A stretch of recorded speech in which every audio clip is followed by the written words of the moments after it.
I'm so upset. Oh my God. Let's see how Earth responds to that.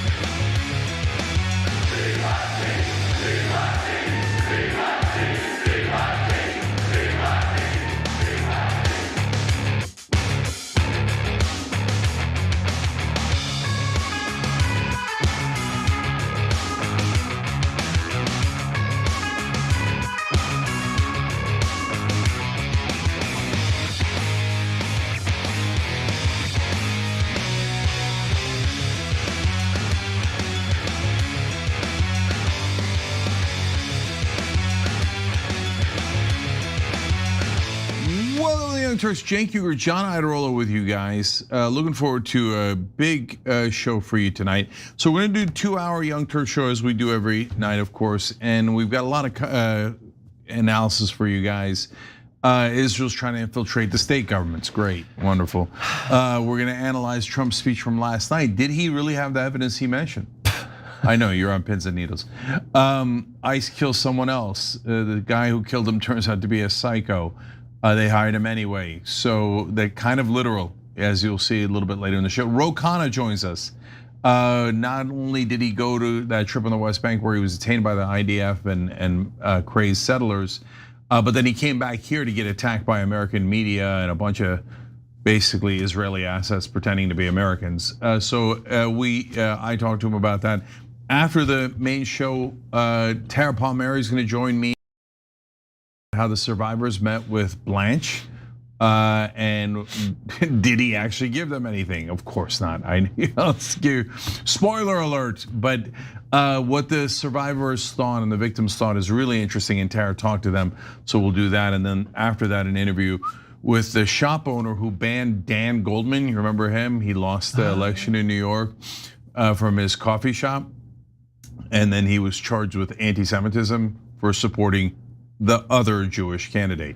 Okay, so a lot of interviews, a lot of interesting topics on tonight's show. Stay right here. So let's get started with the first story. So last night, President Trump regaled us with stories and legends of all this voter fraud, and the Chinese are coming. They're already here. Oh my God, they're in the voter rolls. So I covered it last night, play by play. We always cover the president's speeches. You should always come and watch them here. So then I asked, well, look, we'll be fair. We're the fairest show in America. We'll look into the things that they put up on the website last night and come back and tell you about it. Is it true or not true? John now is going to do that for us. Yes, there were some big claims made in advance of it. A lot of people implying that this was gonna change everything. That sure, it's taken 6 years and 60 odd court cases they lost, but now they've got the evidence. And we were told to pay attention by people like Republican Senator Bernie Moreno, who said, I was just briefed by the White House on what to expect this evening. I would encourage every American to tune in tonight to the president's speech. And this is a hilarious sentence. This may be the most important Oval Office address since the Cuban Missile Crisis. Bearing in mind, there had to have been some about like 9/11, right? Or the invasion of Iraq or something. Nope. It's this one. Anyway, the time for complacency with China is over. And that may be, but not probably because of this speech. So what we got was Donald Trump talking for 26 minutes, which I believe is the quickest speech he's ever given in his life. Yeah. And it was half truths and like either unintentionally or intentionally misstating what the middling milquetoast documents that they actually released actually said, coming to their own conclusions, which directly contradict the conclusions of the intelligence agents who worked on the source documents.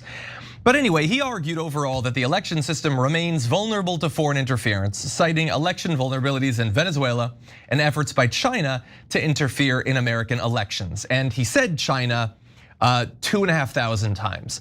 Interestingly, he didn't mention some other countries that have tried to influence the public in our country, including Russia, even though in the documents he put out, they talk about Russia's efforts to help get him elected in 2020. that wasn't worth putting in the speech, I suppose.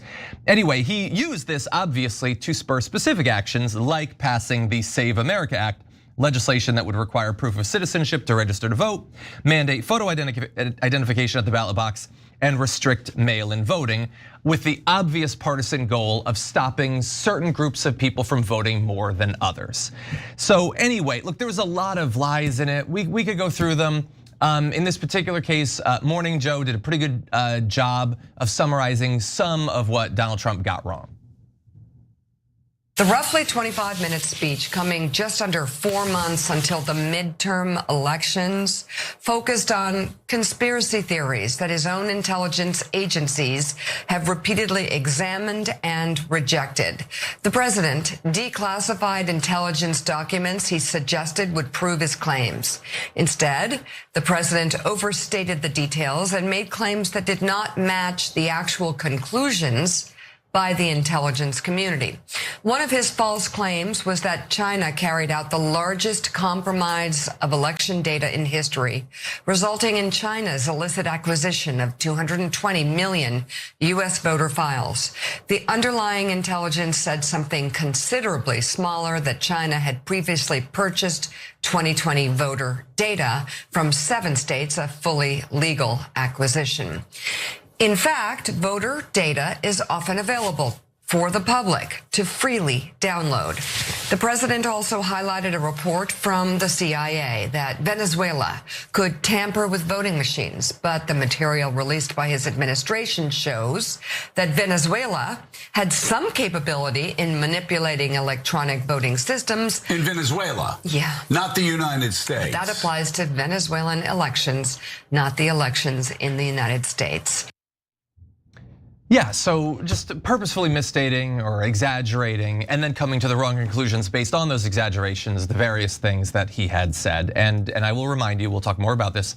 This is the product of a massive effort inside of not just the federal government under Donald Trump in his second term, but the entire MAGA movement for 6 years. This is what they have.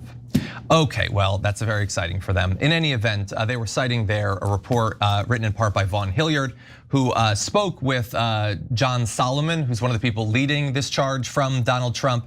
And here's a pretty interesting admission coming from John Solomon. Take a look. Did you acknowledge that there were no votes changed in 2020? All I can acknowledge is what the intelligence shows, right? I only know the intelligence community has zero evidence that someone has flipped, that a foreign power flipped a vote in 2020, 22, or 24. And you have you're able to acknowledge We're now through all the documents. You're able to acknowledge that Venezuela has not tampered with voting machines in the United States? No, the intelligence is very clear. They did it on their own machines. Why is it important that they did it on their machines? Their machine protocols are the same as America. Why? Because for a long time, they did exactly. And so the 2020 election was in fact the results as we, the American public. I'm still researching, so let me. This is the first. But there's no intelligence. Not yet. There is no intelligence that the election would have said that Donald Trump was president. The president said that tonight. Okay, so Trump gives a speech implying that China or Venezuela or Morocco or Estonia or whatever are changing the results of the election. The dude doing the research for him says, no, there's literally no evidence that they have modified a single vote, but get all the way off my back, I'm still researching it. But then why did he already give the speech? Yeah, well, that's a great point too. Let me come back to Mr. Research. So let's start out broadly, and then I'll get into specifics. Broadly, this is a twofer, maybe even a threefer. So what in the world was this about? Why did he even do it, right? I thought maybe he was gonna have some relevant news, like, I'm gonna tell you about elections, just kidding, we're invading Iran for the 18th time, right? And that would have been a relevant reason to do a national address. So instead it turned out to be like weak sauce propaganda. So number one, hey, if I do something to mess around with these elections, it's because remember, I was so worried about voter fraud, and remember I did that super important national speech about it, and that's why I was forced to do the voter fraud myself. So, I'm kidding, but as I told you last time, we've told you many times, he says like voting by mail is disgusting and it's definitely fraudulent. And then he puts up a picture of him and his entire family voting by mail. Okay, they do it for every time. Every time. It's amazing, right?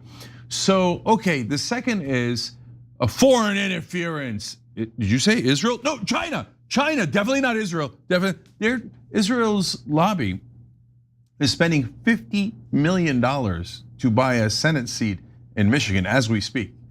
They spent $32 million to buy a congressional seat in backwater Kentucky because one congressman on the Republican side had dared to criticize Israel. So, but no, not Israel, not Israel. China, they exist. Evil China, I already said China, they're evil, I proved it. No, you didn't, okay? So now, let's go to the specifics. Oh, you wanna know the threefer? I won in 2020. Okay, that's the threefer. So now, there's two things that they pointed out. Guys, I try hard, John and I joke around about this sometimes. Everybody says, I'll never be fair to Trump. And I say, no, let's be fair, okay. We're largely kidding, but we are. We try really hard because if there's something that's relevant now, I don't want any voter fraud. Are you crazy? Progressives are the first to want to make sure that we have fair elections. The establishment hates us. We don't want them rigging anything. So the one thing was they bought the voter rolls, but they were publicly available. You could have bought those voter rolls. And if you had, they'd have done a giant address to the nation about you. Bob has bought those voter rolls like anyone could. Okay, so and then they had some quote from intelligence saying that China would prefer that Trump lose. Got news for you, a lot of people would prefer that Trump lose, okay? So, and by the way, a lot of countries wanted Trump to win, including Israel, right? So they wanted Kamala Harris to lose in the last election and Trump to win. And one of the ways they did that was by giving Trump, through the Adelsons, over $100 million. China, China's not the one interfering. This whole thing's a joke. Okay, so look through all the evidence, nothing but weak sauce. No evidence in there at all. That's why even his own henchman, to John's point, Mr. Research is like, well, you know what? We're gonna look into this and get back to you. Then why'd you do the speech? And bro, you had 6 years to look into it. You had 61 court cases to look into it. I mean, how long are they gonna go on this? Is it under your pillow? We already looked there. We looked under my pillow and your pillow. We looked under everywhere. There's nothing. Stop crying. So, okay, now the final part is the part that is, to me, a little bit more hilarious. So he says, this nefarious, terrible things happened before the 2020 election. Wait, who was the president before the 2020 election? Oh, right, Donald Trump. So wait, this all happened during the Trump administration. So then why didn't you do something about it? That's why they put in the line in the speech about, well, the presidential daily briefings, they were doctored, And as I told you last night when I did the summary of it, yeah, because he wouldn't read the whole thing. So they had to limit it to a page, put pictures in it and his name all over it to read it. Okay, now let's say that you thought, well, okay, still nefarious. Really? Apparently Trump doesn't think it's nefarious because the guy who was in charge of the presidential daily briefings back then was John Ratcliffe. And what is John Ratcliffe doing now? Oh, Trump promoted him to the head of the CIA in this term. So he's stamp of approval. That guy who doctored the presidential daily briefings to not tell me what was happening, the evil things that were happening under my watch. I love him and made him the head of the CIA in charge of all the intelligence. Come on, well, come on. 100%. So if you believe what Donald Trump is saying, then he failed in 2020. Also on COVID, by the way, never forget that. He failed to secure our elections. And then Biden gets in and the Democrats don't do very well in the midterms. So, well, I guess they forgot to rig the midterms, I suppose. And then the Democrats lose in 2024. So even though the Democrats are in charge, I guess they didn't get Chinese help or whatever. And now Trump is back and all of a sudden it's an emergency again. It wasn't in the past two elections when a Democrat was in charge because the Republicans did well. But now that he's back in, I guess I can't safeguard our elections again. It's pathetic. And if you are a MAGA person, I understand that you already have a lot that should be deeply depressing you about Donald Trump vis-a-vis the promises he made and what's actually happened with him in office. He promised you no wars, we're in a forever war. Okay, he promised you that he's gonna round up all the pedophiles. They've been thoroughly protected. But now this, you've been believing for 6 years that finally there's gonna be justice because Trump couldn't possibly have lost. No, never that. And so they've had 6 years and countless lawyers and all these court cases, and they did nothing. They were as lackadaisical about putting together the final materials needed than like the writers for the last season of Stranger Things. It's like you waited so long. You had like 4 years, man. And so like you should be angry, not at Biden, but at Trump. I mean, you should wake up. The election wasn't stolen. Like seriously, like it's pathetic that you still believe that. But if you believe that, you should be so mad at Donald Trump for failing to come up with literally anything. He didn't point to any specific information that even a dim-witted, donkey-brained fool could believe actually resulted in Joe Biden winning the election. And the dude he picked is out there saying, no, there's nothing. We got nothing. They didn't actually switch the election. On the day of the speech, he says that. I thought the donkey dude was John Solomon. He might be. Okay, anyways, so guys, all that is kind of indisputable, right? So if you still don't have any evidence by now, don't tell me they give you another 60 years to come up with any evidence. But one last fun fact. So good news though, the FBI had a foreign influence task force. So they're gonna get to the bottom of this. And like again, if you're MAGA and you thought the election was stolen and you're really worried about the voter fraud and stuff, perfect, great. At least the FBI is working on it. Pam Bondi, when she was Attorney General, defunded it and deprioritized it and basically killed it off. Why? Because Miriam Adelson wanted it killed off, and Miriam Adelson is the largest donor to both Donald Trump and to Pam Bondi. I don't know if she's the largest donor to Pam Bondi, but a donor to Pam Bondi, the largest to Trump. You're gonna be shocked to find out which country Miriam Adelson supports. Nicaragua. I told you you'd be shocked. Yeah. Okay, fine, Israel. So since the Foreign Influence Task Force, the minute they started was like Israel, Israel, Israel, like blinking on every monitor. They come in and they're like, oh no, shut it down right away. We want foreign influence in our elections, not outside of our elections, as long as it's Israel. As long as it's Israel. Yeah. So this is a giant bag of squirrels they're throwing to try to distract you guys.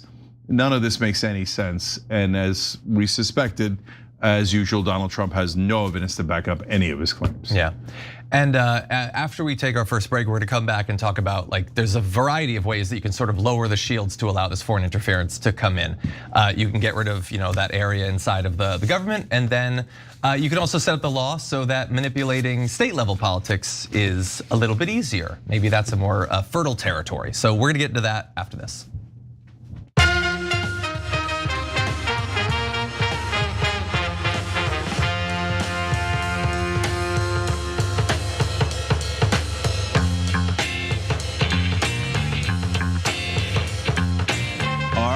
Let's go to TYT.com members. Jenks Tricep for Fury says, ending the week talking to one of the only decent congressmen left. Not bad, Jenk. Thank you, appreciate it. Nerd Ferguson says, Marjorie Taylor Greene, Dave Smith, Adam Mockler, Ryan Grimm, Ro Khanna, love the varying guests and hosts throughout the week. That's why I love this show. It doesn't pigeonhole you into one viewpoint. Thank you. And of course, John Irola. Yeah, I was wondering when I'd get on that. Boomer Dragon Cat says, I posit a great deal of ICE officers have similar profiles in history as the shooter. We're worried about it. We're gonna get to that profile a little bit later. Jax C380 says, Trump wants to rig the midterms to his advantage, time to get rid of him. I don't know how we get rid of him. I mean, we're stuck with him for the next couple of years. And look, even if you got the 25th Amendment, then JD Vance becomes president. I don't know that helps that much. All right, your left one says, hey TYT, please pay attention to the governor race in Wisconsin. Things are getting really weird here. I have been paying attention. There's 2 interesting candidates there. I'm actually curious what you think. Write in and tell me who you like in that race and what you think is going on weird there. Plenty though. Angry Com says on Twitch, watching Cenk is the only way to watch Trump. Well, thank you for saying that. I appreciate that. Mr. Mintler says Johnny Damage co-hosting with the Wrecking Ball. Nice. First of all, Johnny Damage is an awesome nickname. That's Tarantino-like, okay? And the Wrecking Ball, I'll take it. That makes sense. All right, I'm out of time. You crazy? We'll be right back.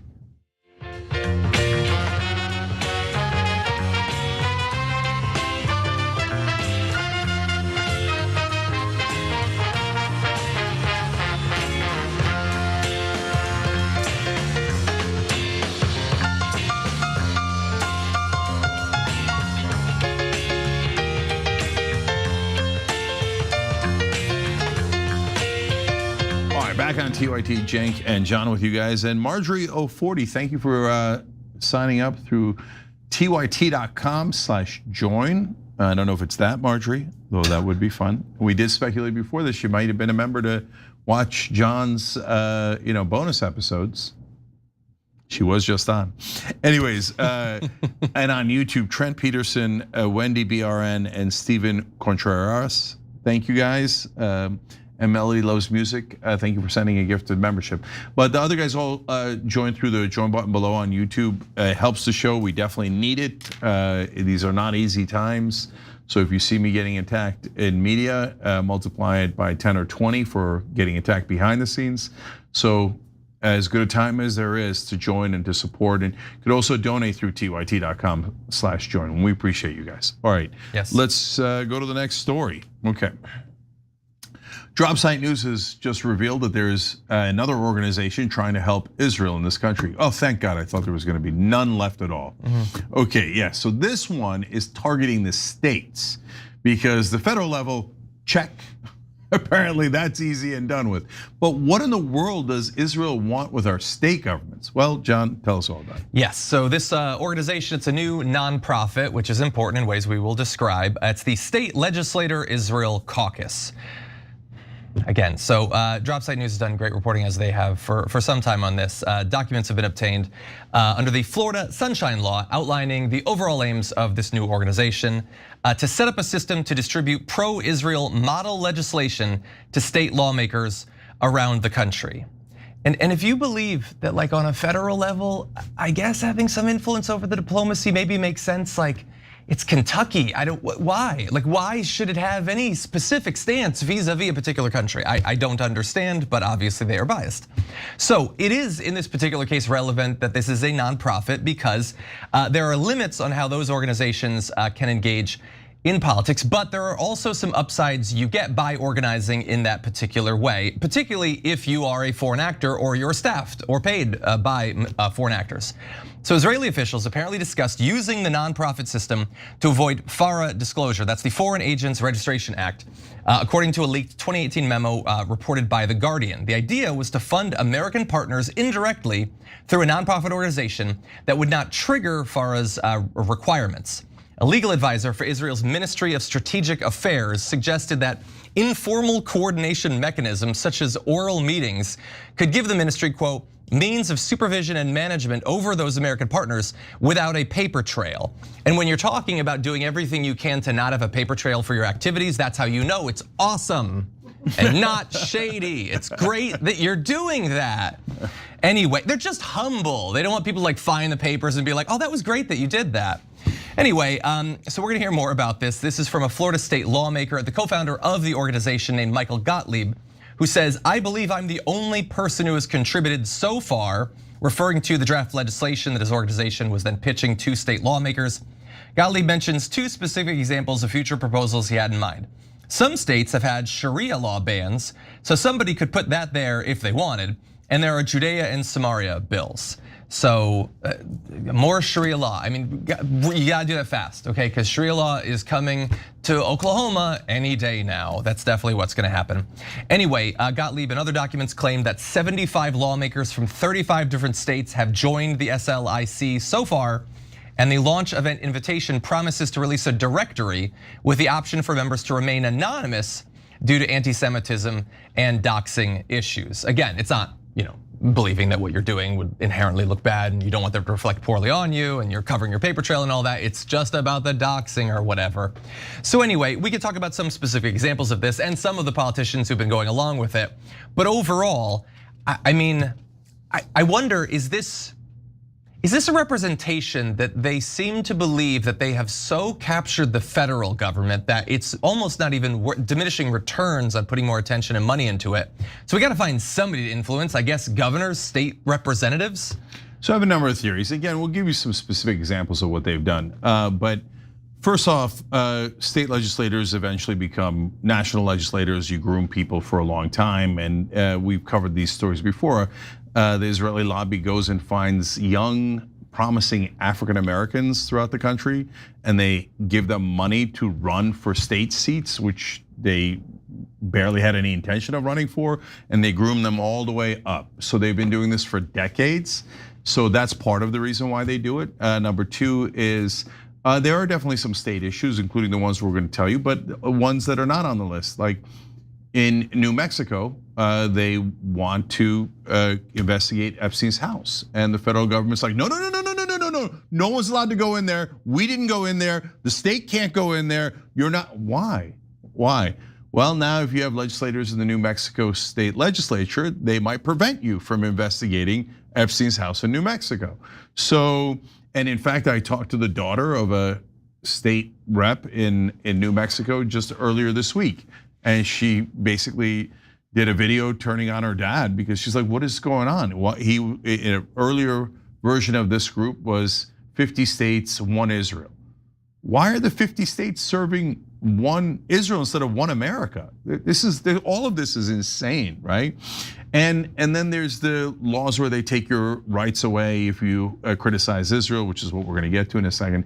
But I also wanted to say here, this kind of like Judea and Samaria talk that they have that this guy is pushing. I mean, it's hilarious if it wasn't so tragic. So he says, well, we can't have Sharia law because, of course, it was about to take over Oklahoma and Broward County. My God, Sharia law is so popular there. We're inches away from getting 51% of the vote to turn the whole state Muslim. All of this is fantasy, and it's not just like, hey, that's weird. That doesn't make any sense at all. There's no such threat, right? No, it's the demagogue to get you to hate Muslims. Yeah. Right? And meanwhile, crying about anti-Semitism. So they're like, no, bigotry towards Muslims, we pay money to do that, right? But if you complain about that, then we'll pretend you're the bigots, right? So Judea and Samaria, on the other hand, is actually religious fundamentalism. That's what they call the West Bank. And those are the lunatics who think that God whispered in their ear 3,000 years ago and said, you should murder the people on that land. It's yours, take the land, murder them. Like if you hear somebody saying Judea and Samaria, run, okay? Because they're psychotic and they're a religious fundamentalist who does not believe in rationality and believes that you should take other people's land by force because God told you to. Like cuckoo for Cocoa Puffs, like serial killer stuff.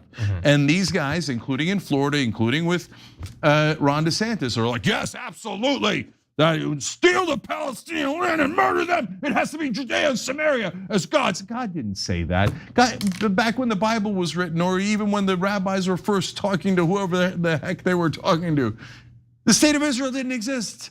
It's a government formed in 1948.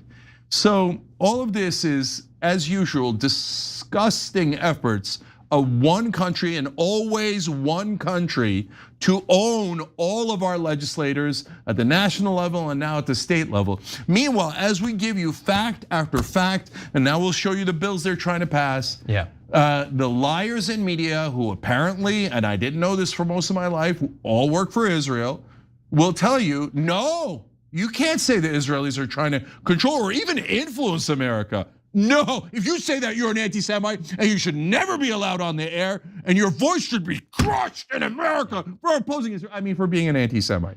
No, they're giant liars.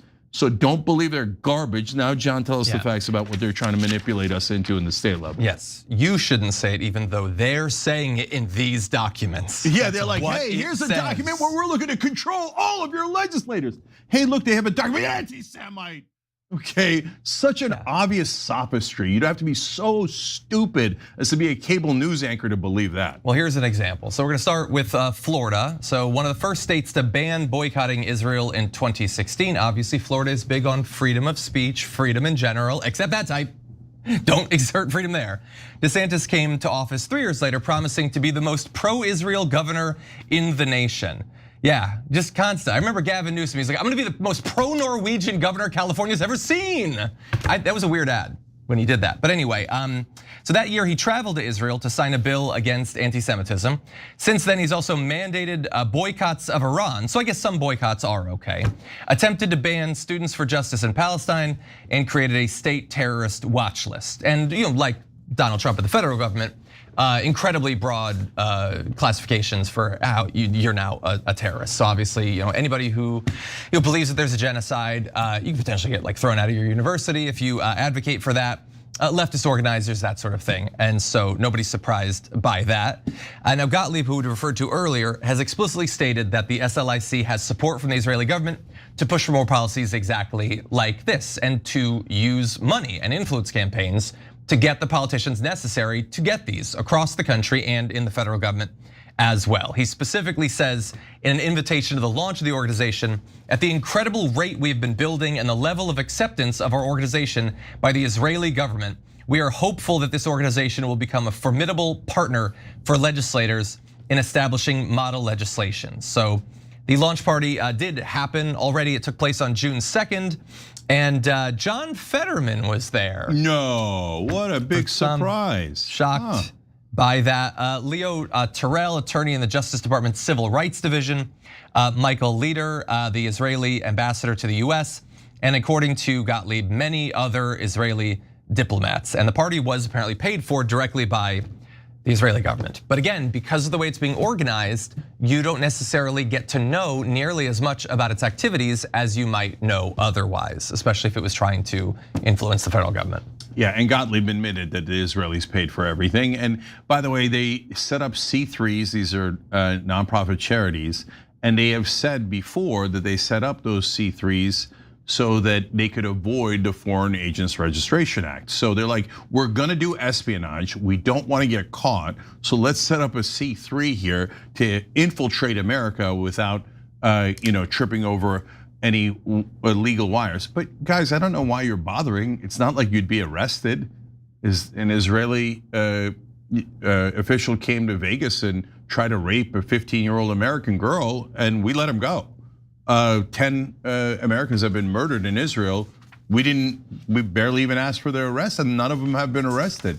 No, if you're Israeli, you're above the law anyway. So now let's talk about the state levels laws that John were mentioning. First of all, it's just so super strange for any governor like Ron DeSantis to come in and say, I'm gonna be the most pro-Israel governor in the nation. Imagine if somebody came in and said, you know what, I'm gonna be the most pro-Philippine governor of Rhode Island you've ever seen. Why? Why do you have to be pro-Philippine? Why do you have to be pro-Kazakhstan? No, there's only one nation that constantly serve loyally, and they say it. They shout it from the rooftops, I will serve Israel, right? Okay, weirdo, why are you doing that? Everybody knows. The only people pretending not to know are reporters in DC, because they get paid millions of dollars from the Israeli lobby. Ron DeSantis has taken millions in campaign contributions from the Israeli lobby. He says that because he wants other donors to know, I'm your bitch. I will betray the Florida voters and serve your foreign country if you give me enough money. And so we're gonna tell you how he served him in a second, but one of the things that he did was he signed one of these pro-Israel bills. He flew to Israel to sign a bill about Florida. That's amazing. So he's saying, look, since I serve you guys, I've come here to report to my master. Master, I will take away the rights of the citizens of Florida on your behalf. Good boy, Ron. Good boy, DeSantis. And then he goes kiss the wall, starts making out with it, rubbing up against it. Okay, why do they do this? Because of corruption. It's so obvious. Our reporters go, no, they're just natural. They just have a natural kinship with Israel. Oh, come on. Who would be childish, dumb enough to believe such stupid things? All right, now let's get to super serious stuff. So one of the things that John mentioned is a state terrorist watch list. What do you think? Well, okay, a bunch of terrorists, what could be the harm there? No, they're putting CARE, the largest civil rights organization for Muslim Americans, on the terrorist watch list with no evidence, nothing. They're like, yeah, they're stupid Muslims. Now they're terrorists, okay? And now if you're a Muslim, you better shut up. Because Israel paid DeSantis and Greg Abbott, they're doing this in Texas too, a ton of money to be bigots, to attack American citizens on behalf of Israel, to spread poison and hatred inside this country. So these are evil forces that are inside our country trying to get us to hate one another, definitely to hate Muslims, and to take our money and our rights away. Now our rights. Okay, so they passed these anti-BDS laws, the boycott, divestment, and sanctions laws, right? So what does that mean? So that means that if you have a government contract for whatever, construction, anything else, janitorial service, it doesn't matter. And you dare criticize Israel and you're in favor of boycott, divestment, and sanctions, that's it. You're losing your livelihood. You no longer have the freedom to say that. And give me the government contract, we're ripping it up. How dare you defy Israel? So they take away your rights, they take away your living, and all to serve a foreign nation. This is insanity. The only reason why we're not all in an absolute fury over this is because our media are working for the same exact people. The national media cover all of this up. Why do we constantly go to drop site news? The mainstream media does not dispute anything that drop site news has reported, okay? Instead, they go, anti-Semites, how dare you speak against Israel, right? Or more likely, ignore it. Yeah, or ignore it, of course. And Dana Bash is out there every day bashing Palestinians, lying about them, saying how great Israel is. Khanna gets detained by a bunch of raging settlers and then IDF, etc. And he comes back and everybody in media is like, how dare you defying Israel like that? That was a restricted area where they're murdering Palestinians. You're not allowed to go in there as an American, okay? Why do you think it's, first of all, it's not restricted, but second of all, some of the areas are restricted because they're murdering Palestinians there. Did you say that on TV? No, you made it seem like, oh, they're having a picnic and Khanna busted into the picnic. So no, a national media works for Israel. Now all these state legislators work for Israel. They're lying to you. It is a nefarious government, obviously trying to control America at every level. Can you, so they want to do what they want to do or whatever, so they come over, they spend hundreds of millions of dollars and they elect a whole bunch of politicians so that we'll pass laws and let them do whatever they want. Can you imagine like AOC wins in 2028 and she's like, okay, we're putting $10 billion into funding candidates in Israel, every level, judicial level, for parliament and everything, and we're gonna elect a government that's gonna end the genocide. And do we think that Benjamin Netanyahu would be like, I guess that's their right. I guess we'll just let them buy politicians or whatever. No, and I wouldn't even, that would be wrong were we to do that. But we're also supposed to shut up about it. And by the way, we're focusing on this, and as you always sarcastically say, if Germany was doing this, we'd talk about it too, but there's only one country that's doing it. Oh no, and there's only one country that the media wouldn't immediately jump on were they to do it. Look, guys, 2/3 of Jewish Americans are against this current evil Israeli government. Only 1/3 are in favor of it, right? And so unfortunately that 1/3 has a tremendous amount of money. And in that 1/3 are radical Zionists like Rupert Murdoch and Larry Ellison, and they own an enormous percentage of our media. And everyone in media knows if you criticize Israel, you're gonna get fired. And you're gonna be smeared and they're gonna put the scarlet A on you, anti-Semite. Every reporter in Washington lies on purpose to protect Israel because they know if they don't, they will be fired. And then hilariously, they turn around and write, I have to write this? No, please don't hit me. They have no control, don't hit me, don't hit me. They have no control over us. If anyone says they have control, even though there are literally billions of dollars flowing into all of our politicians and our media, and it's an empirical fact, if you report those empirical facts, we will call you an anti-Semite and try to destroy your life and career. Yeah. So this is what control looks like. Yeah. And it's oppressive and I can't stand it anymore. And I'm super proud of Americans for waking up and saying, we can't stand this anymore, okay? Including, by the way, wonderfully brave Jewish Americans, especially younger Jews, who are helping in this cause at 2,000% and driving their parents crazy. And I'd like to thank those parents, even if they're in the wrong 1/3. Thank you for raising your kids right, to have morals and to be Americans, and for them to fight so valiantly to help protect Palestinians and protect American sovereignty, okay? Yeah. The only people left that are evil and trying to manipulate us is national media and the disgusting servants of Israel in Congress and apparently all over your state legislatures. I think we should take our next break, but when we come back, we're gonna demonstrate some of this propaganda on Fox after this.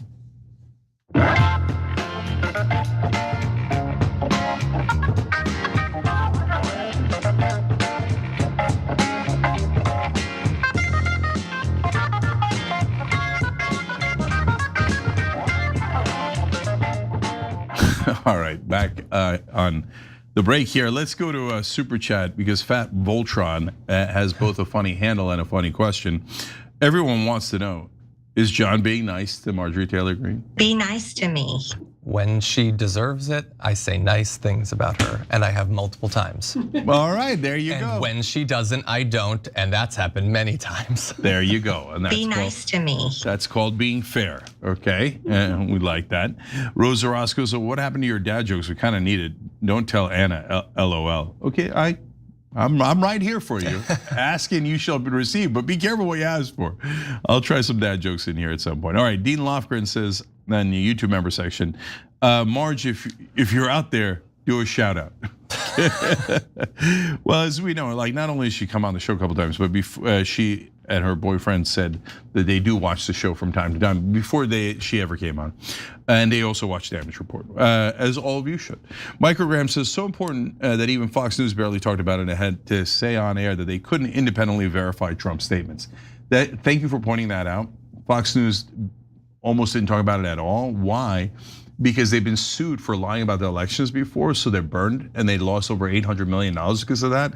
So they're like, okay, we can't lie about it, but obviously we don't want to tell the truth. This is Fox News. Oh, I got an idea. Let's just not talk about it at all. And that's exactly why they didn't. Egypt 5 says Mira Mandelson, known as a staunch backer of Argentina in the FIFA 2026 World Cup. Oh, you were talking about electoral politics, my bad. Although she might be backing Argentina, we got them $20 billion too. Anyway, we'll be back.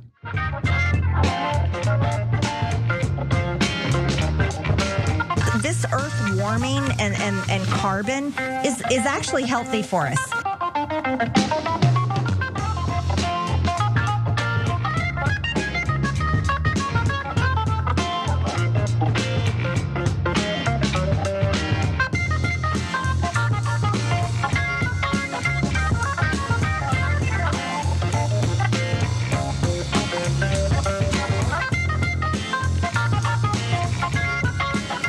Welcome back to the Young Turks. Jake Huger, John Iadarola with you guys. First of all, everybody check out Damage Report every day, 1 o'clock Eastern, right here on YouTube, on TYT.com, everywhere you get the Young Turks. By the way, check out our 24-hour channels. So Samsung, LG, YouTube TV, Roku, Amazon Prime now. So then you get Damage Report, Indisputable, Young Turks back to back. You'll love it, and it's a great show that John does. All right, let's keep going here. So public opinion on Israel has changed drastically over the last couple of years, thank God. But in Washington, it's a little bit slower. And so this week, Fox News still seem to be on board 100% for endless aid going to the Israeli military, no matter what they do. To which I say, of course. But you're gonna see some serious, heavy propaganda for Israel by a member of the Trump family. Interesting. John, tell us about it. Yeah, let's take a look actually at this clip featuring Laura Trump. The scary part of all of this is that the argument you're hearing right now out of DC is, oh, we don't want to give financial aid in the same way to Israel. But what's happened is this sentiment is spreading like a virus, and it's not just about financial aid. Marcus, to your point, it's about anti-Semitism. And we've seen so much of this take hold and take root in our country in really frightening ways. I mean, you talk to Jewish New Yorkers, they're terrified to walk down the street with a star emblem on their necklace, or to wear a yarmulke, or to show who they truly are. That's not America. What are we doing? Don't forget that it was 85 years ago this sentiment spread around the world. Look at what happened in Nazi Germany. It's not that far off to think that we're heading down a path that is frighteningly close to what happened there. So while you have these people saying, oh, this is about financial aid, it is so much bigger than that. You're right, they don't know why they're championing Palestine. They think that's part of the bandwagon they're supposed to be on because all the people on TikTok and social media told them to go that way. This is something that we need to take seriously. Israel, being our closest Middle Eastern ally, has allowed for stability in the world. So there is a lot going on in that clip that I find to be amazing. She ends with the idea that Israel has created stability. I honestly can't even tell you how many countries they bombed in the last year in the region. How many countries? They've invaded multiple areas in the past couple of years. I guess that's stability to Lara Trump. But the bigger part of that is the sneering condescension towards anyone that doesn't agree with her, which I'm glad is ladled all over her argument, because what Lara Trump just said will win over no one that doesn't already agree with her. It is a literal rhetorical impossibility. So she says, if you're an independent, a Republican, that watched a genocide in front of you, 20,000+ kids murdered, you think you have a problem with that, but you're a stupid peasant sheep, okay? The only reason you think you have a problem with that is because you were told to on TikTok. And by the way, as you're seeing in that clip and as you'll see in these others, it's 100% 24/7 propaganda to support the genocide from Fox News. And meanwhile, she's telling you that it's you're not an independent thinker unless you agree with her. It's utterly ridiculous. So anyway, look, we have Lara Trump. We have another example actually from Fox and Friends. This is a response to JD Vance. So JD Vance went on Joe Rogan's program and implied a little bit of an issue with some of the. Oh, you want to jump in first before we get to JD Vance? Yeah, so those are interesting clips. Then we have one from CNN too. But first off, I just want you to remember that 57% of Republicans under the age of 50 have an unfavorable view of Israel and believe that we should not fund them anymore. So she just called 57% of her own party under the age of 50 anti-Semites and that their ideas are spreading like a virus. About their own, I mean, why don't you just call them deplorables while you're at it? Yeah. So, because they don't serve any party, these people that are controlled by Israel, including the Trumps. They #1 donor to Joe Biden, #1 donor to Donald Trump. And guess what? Oh, look at that. They happen to agree. Whatever Israel wants, including disastrous wars, they're gonna get them. They want funding for a genocide. Biden will give it to them. Trump will give it to them. And if you object, you're a virus and an anti-Semite. And by the way, you remember how offended Republicans were at the talk of calling them fascists, right? And here's Lara Trump, a member of the Trump family, saying that if you don't want to give money to Israel, you're just like the Nazis in Germany. Literally. She literally said that. If you do not give this $3.3 billion, this is startlingly close to starting up the concentration camps. Yeah, and I mean, and every part of it, again, if you're like 98 years old and you're watching Fox News, you probably believe all that. And to be fair to you, that's the propaganda you heard on all of cable news your whole life, right? And all of mainstream media. But for everyone else, the idea that Jews are not safe in New York and they're cowering and worried about are you insane? Okay, Jews are perfectly fine in New York. It's one of the largest Jewish cities in the world. It's part of what makes it so vibrant and awesome. And they are a great part of the community. And by the way, huge voters of Mamdani. Yep. And support Mamdani more than they support Netanyahu. Yeah. So what she's saying doesn't even apply to Jewish Americans. Yeah. It's just a fantasy made up and demagoguery made up by their funders, the people who gave the Trumps money, which is the Israelis, including the Adelson family. 100%. Yeah, no, if some random Jewish person in New York is scared to walk down a city street, it's probably because ICE is murdering people every day. And she doesn't have a problem with that. Also, she doesn't mind the massive warehouse concentration camps that are being built right now to process migrants. She has no problem with that. Also, it's basically doing a Nazism if you don't provide this foreign aid. You guys spent all last year telling us we don't owe anyone anything when it comes to foreign aid. And so it's never again here, but I guess, like, what if it's like aid to stabilize Rwanda? What if it's like starvation in Ethiopia? What if it's an Ebola outbreak in the Congo?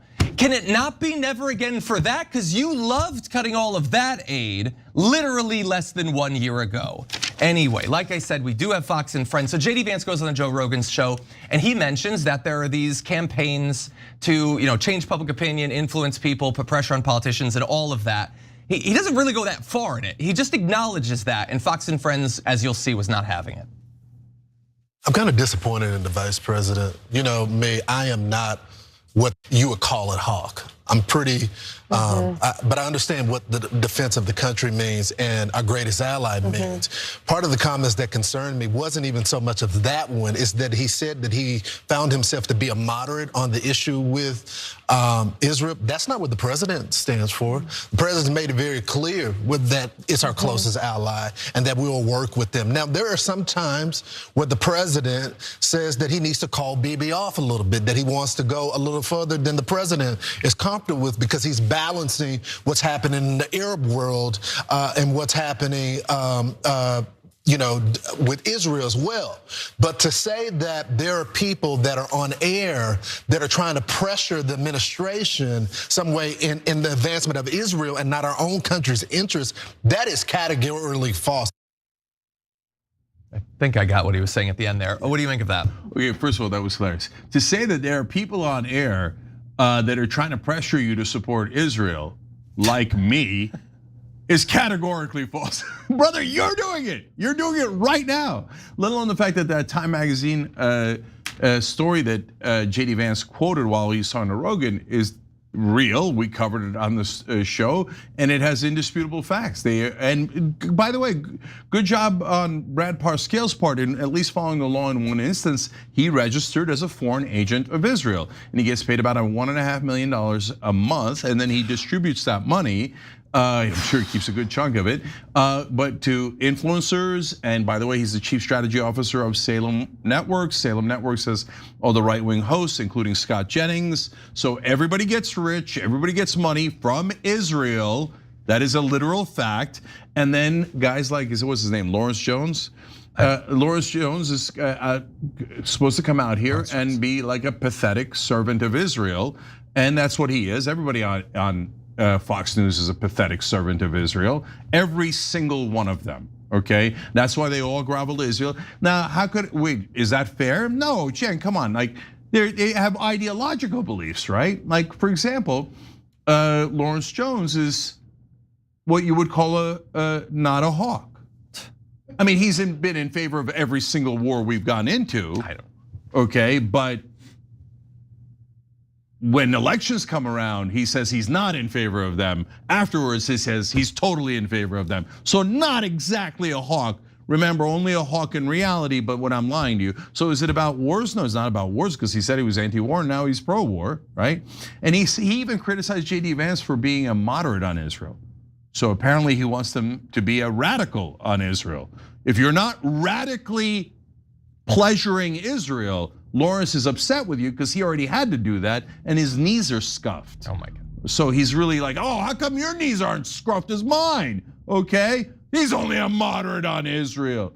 So guys, none of the policies matter, and who's in charge doesn't matter, Biden or Trump. The only thing that matters is frickin' Israel. Why? Because they're getting paid by them. That's why. It's not complicated. And who is the one trying to confuse you? The media, who's getting paid by Israel, comes on the air and goes, oh, saying that we're getting paid by Israel, while true, is anti-Semitic and you should be canceled for it. And you should never be allowed on air because Israel doesn't allow it. Now, when I say Israel, I want to be clear. People who support Israel, including one of the most radical Zionists of our entire lifetimes, Rupert Murdoch, who is every single media organization he owns has always been 200% in favor of Israel and all their war crimes and their genocides and their wars. Murdoch is an absolute monster, and he runs and pays little bitches like Lawrence Jones. And by the way, earlier Brian killed me too. He's like, oh, this is wrong, JD Vance. Wait, I thought you guys loved JD Vance. I thought you guys were diehard Republicans. Oh, when it comes to Republicans or Israel, oh, daddy who pays your bills told you to get on your knees for Israel. So Brian right there, Lawrence right there, okay, humiliating. Keep doing it, keep doing it. Every time you do, we're gonna come out here and tell people how you're on your goddamn knees and how you look like a pathetic servant of a foreign country. All right, we got more? Yeah. Sure, I'm not very familiar with him, but I do know Harris Faulkner is supposed to be like one of their like straight news people. Yeah. This isn't like their commentariat. This is a straight news person, Harris Faulkner. And I think, hopefully just for today at least, this is the most over the top one of their people will go. Take a look. We promise never again, and I know it's perhaps outside the decades of life for some of those who are leaning in a direction toward heavy anti-Semitism, but you could just know history. It doesn't really matter your age. You could just read it. We made that promise to protect them. We went to war to do that for Jews all around the world. She is a straight news person, and I feel like I'm taking crazy pills or something. Israel leveled Gaza. Okay, they leveled Gaza and invaded Lebanon and started a war with Iran and bombed multiple other countries in the region. I think they're doing okay with their military. It's not like they're defending the walls with spears from wolves or something. They're exerting influence over the entire region. Why are you presenting them as desperately needing whatever aid we can provide to them? They have a very well qualified and competent military. They are not going to crumble if $3 billion is not provided to them this week. Yeah, so first off, we said never again, and Israel is committing a genocide again. So under that philosophy, you'd be on our side. But she redefines never again to, no, never again bother anyone Jewish or Israeli. I mean, Israelis are allowed to murder anyone they like. They're allowed to murder 23,000 children, incinerate them alive, burn them alive with their 2,000-pound bombs. That you could do again and again and again, since Harris Faulkner is a paid propagandist for Israel. She will lie to you and get you to try to support a genocide because she's a deeply immoral person and super racist against Palestinians and a giant bigot against Muslims. So if you murder Muslim children, she'll celebrate it and go, of course you should murder them. Never again should you slightly bother an Israeli. That's what never again means. No, it means genocide against anyone. And then, we owe them because we saved them from the Holocaust. Wait, why would we owe them if we saved them from the Holocaust? So I had somebody on here who was Albanian, and he was talking about how much Albanians, Bosnians, people from Kosovo, etc., love America.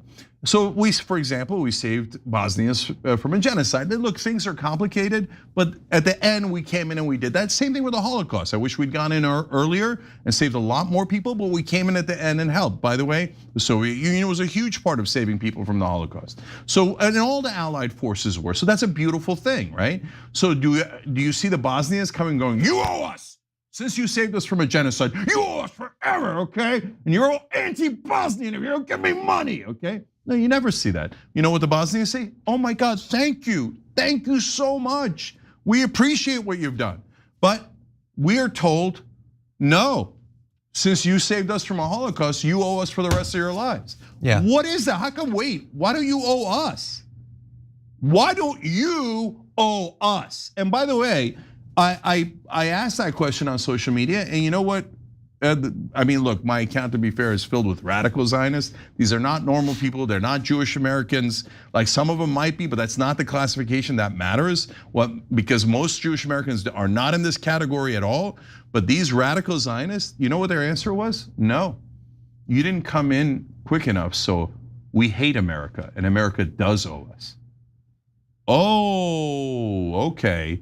So I didn't understand why Netanyahu said America was Rome, and that it was promoting a book called The Jews versus Rome. And I'm like, why are we your enemy? What did we ever do? But apparently, according to some radical Zionists, they think since we didn't go in early enough, that we're the enemy. Yeah. And that's why that's part of why they're thrilled to infiltrate us, take over 300 billion from us, use up our entire military for the 7 wars that they launched. And that's the number, 7 wars. And we're forced to do all 7 wars because some of them hate us for these insane reasons. And then Murdoch puts out a bunch of servants like Harris Faulkner to purposely lie to you and to get you to hate Muslims so that you'll pay for even more genocide. Yeah, look, if some people in the Israeli government want to hate America because of our foreign policy, get in line. I get it. You're allowed to do that. That doesn't mean that you're entitled to hundreds of billions of dollars or whatever. And I just think, I know that this is always treated as such a special thing that you're not supposed to have any thoughts about, you can't express any opposition to, but we are actually being consistent. How many tens of millions of people died in Russia in World War II, okay? And helped us at the end, but tens of millions died. Putin doesn't get to take over Ukraine. We're fighting against that. When he comes in and he kills a bunch of civilians and he carts off women and children or whatever, we say no and we fight that. It doesn't matter if Russia suffered heavily in past history or whatever. We're opposing that because what's being done is wrong. And we should use the influence and the power we have to stop it. It has nothing to do, I don't care what the religion of the Russian soldiers is, okay? They can't do that. And the same thing when it comes to this. Laura Trump is like, it's not about the aid, it's anti-Semitism. I can't speak for everyone, but I will say, as an atheist, I don't want to provide 2,000-pound bombs to Jewish people serving in the Israeli military or government, or Christians serving in the Israeli military or government. If you're an atheist, totally secular person in the IDF, I don't want to send you any bombs to drop on Gaza either. It has nothing to do with the religion, it's what's being done with the aid. And if we do not have the right to set terms on billions of dollars endlessly given, then what rights do we have over our tax dollars? Yeah, all right, look, 63% of Jewish Americans are opposed to the Netanyahu government. But if you watch Fox News, the great majority of Jews in America are anti-Semites. They're not even trying to make sense. This is just overt propaganda, but I don't want you to get it wrong. It's not just Fox News, it's all of our mainstream media. So on CNN, Dana Bash did a segment about why the Democrats, half the Democrats voted to cut funding to Israel. And they explained the voters are angry. And I was like, oh, I think we're gonna go through a 2-minute segment without some sort of weirdo lie on behalf of Israel. Well, I was wrong. So let's watch what happened instead. A lot of Democrats are saying we were okay with Israel responding after October 7th. We were okay with them taking on Hamas. We were not okay with them starving kids in Gaza. And we do not believe that more of our tax dollars that should be spent here should be going over to fund Netanyahu's wars. Yeah, I mean, that's exactly right. It's a very complicated issue and a lot of information that's not necessarily trickling down. I mean, there was just a UN report that said that Palestinian leaders in some ways were responsible for the starvation. It's all bad. Oh yeah, it is all bad. It is all bad. So the Palestinians starved themselves. That's what we find out on CNN. So, remember, you should always blame the victims. That's like somebody coming down from the South during Jim Crow and saying, hey, we're being lynched down there. And Dana Bash going, well, it's a little complicated. I mean, that's what you say, but aren't you really at fault? Maybe you were lynching yourselves. That's exactly what it's like. They starved children to death. And the Palestinians didn't do it to themselves. The Israelis did it, but Dana Bash lies to you every single day to get you to believe that the people that were doing the starving of children are the good guys, and the children who were starved are terrorists. The Muslim terrorist. Israel had to do it. It's a complicated question. It's a super complicated one. And as Golda Meir said, which I'm sure Dana Bash loves, she said, we'll never forgive the Palestinians, former Prime Minister of Israel, will never forgive the Palestinians for making us kill their kids. And that's the kind of propaganda, as if that's a normal, non-insane, non-fascist thing to say, okay? And that kind of propaganda has been all over our media my entire life. Constant propaganda about how the terrorists of Israel are the good guys. And when they do genocide and when they do ethnic cleansing over and over and over again, and they brutalize Muslims, that's a wonderful thing. And if a Muslim ever fights back, oh, they're evil, and you should bomb their cities and their homes and kill their kids. That's what Dana Bash says. That's what Fox News says. That's what our disgusting corporate media says, all serving radical Zionists. Young Turks.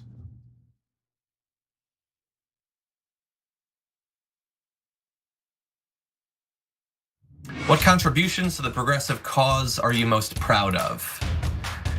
I mean, I don't have super high aspirations for a singular role that I can play in the movement or anything. I try to present myself as what I think that I am, which is a progressive man who is driven by I think, well-interrogated and well-organized system of values that I try to stay consistent on, and I demonstrate that that's the sort of life that a person can lead and be successful and be happy and all of that. And that should not need to be done, but there are so many people on the right that are trying to push men in the opposite direction that I want to be able to do that. Along the way, if I can get people to care about some topics that they wouldn't necessarily care about, or that for some men they might think that's not a topic that they should be focused on, that's definitely something that I relish doing. And along the way, I mean, we've been able to introduce people to a lot of candidates.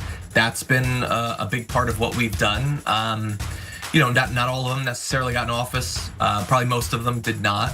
And a lot of them you might not even remember their names. But it was great to be able to provide people the platform where they had the chance of making a difference. Obviously AOC and all that, but there's been a lot of great people along the way.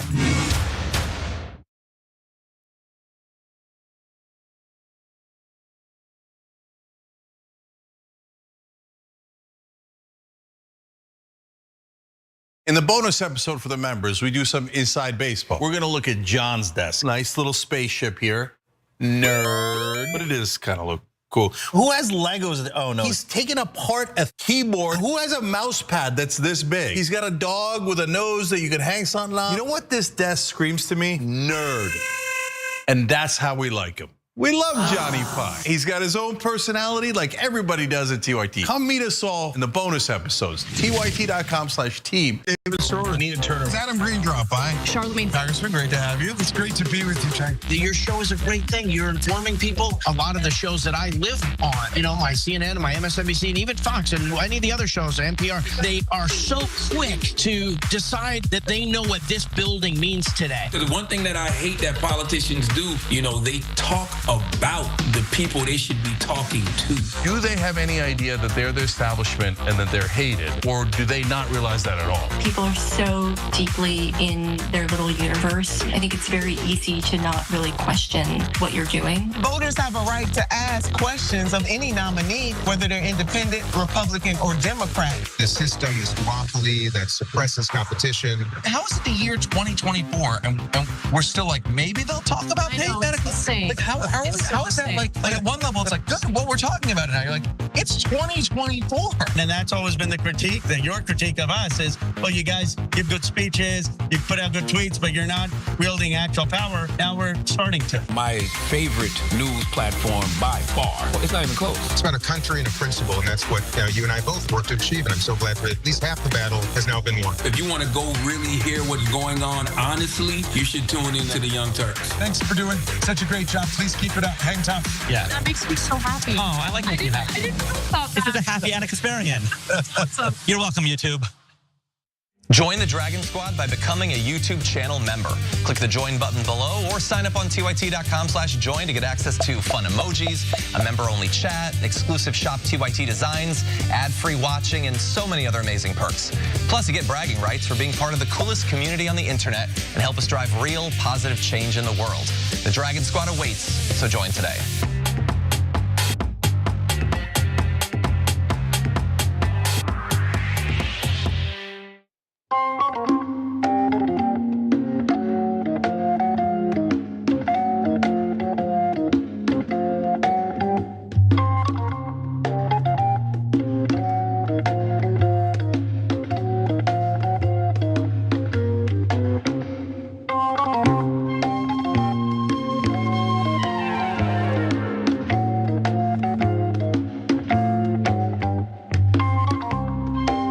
Back on the Young Turks.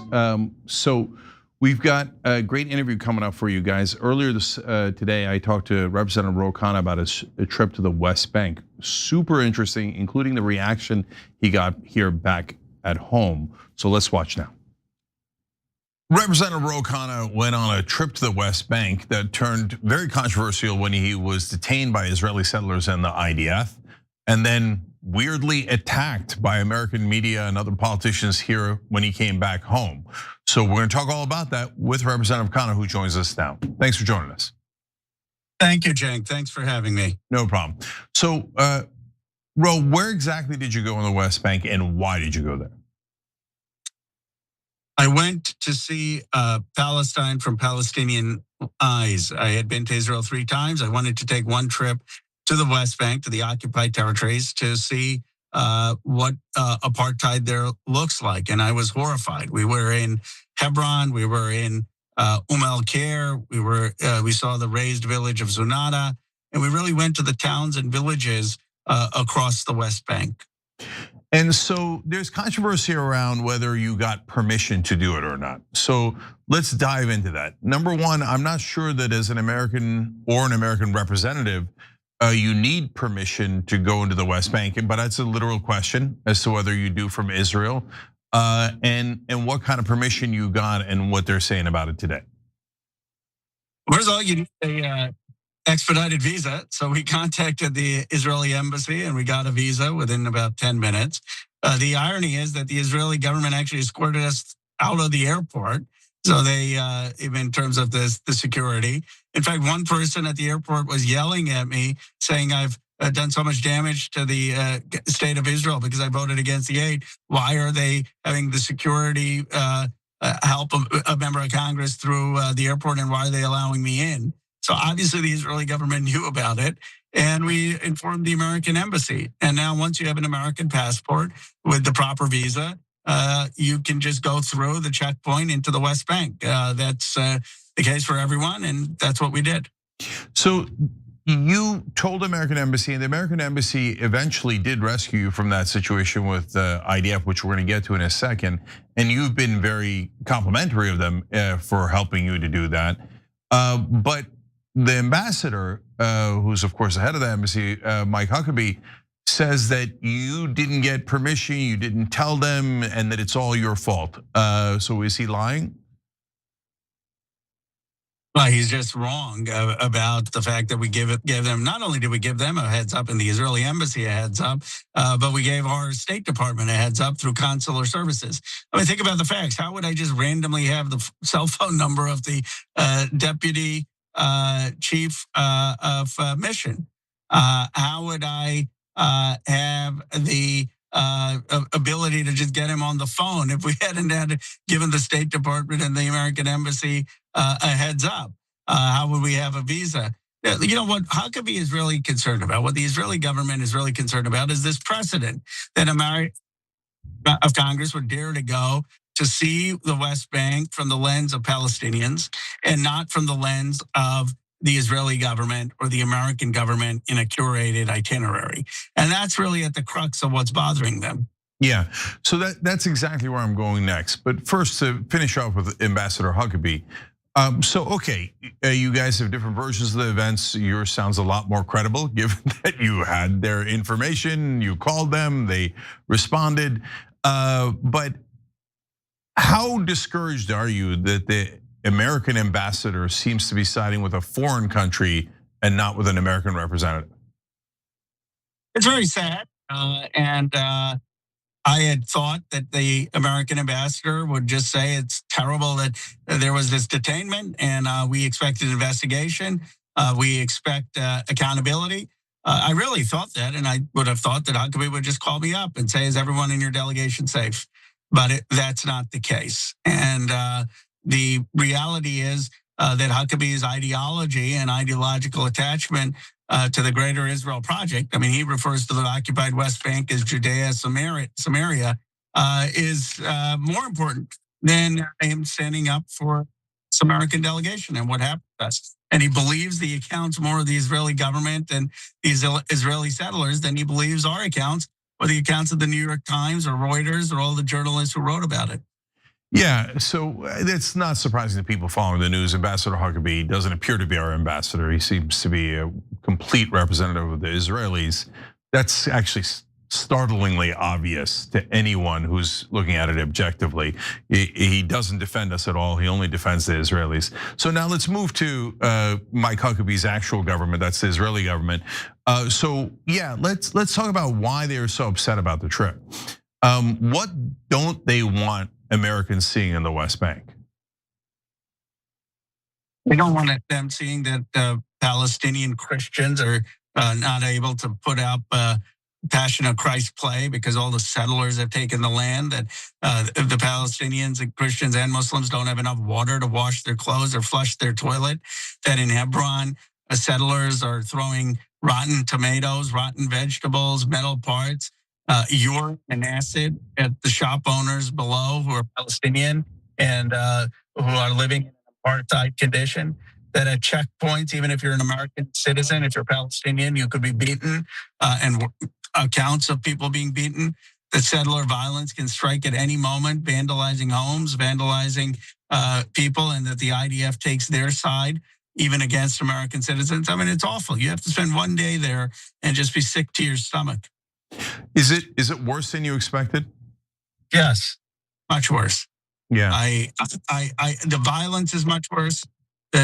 Sense I expected people would have 2 lanes to drive on, that there'd be some roads you couldn't drive on, that people would be second-class citizens. I didn't expect that people fear for their lives every time they go out, and that the IDF is basically totally aligned with the extremist settlers.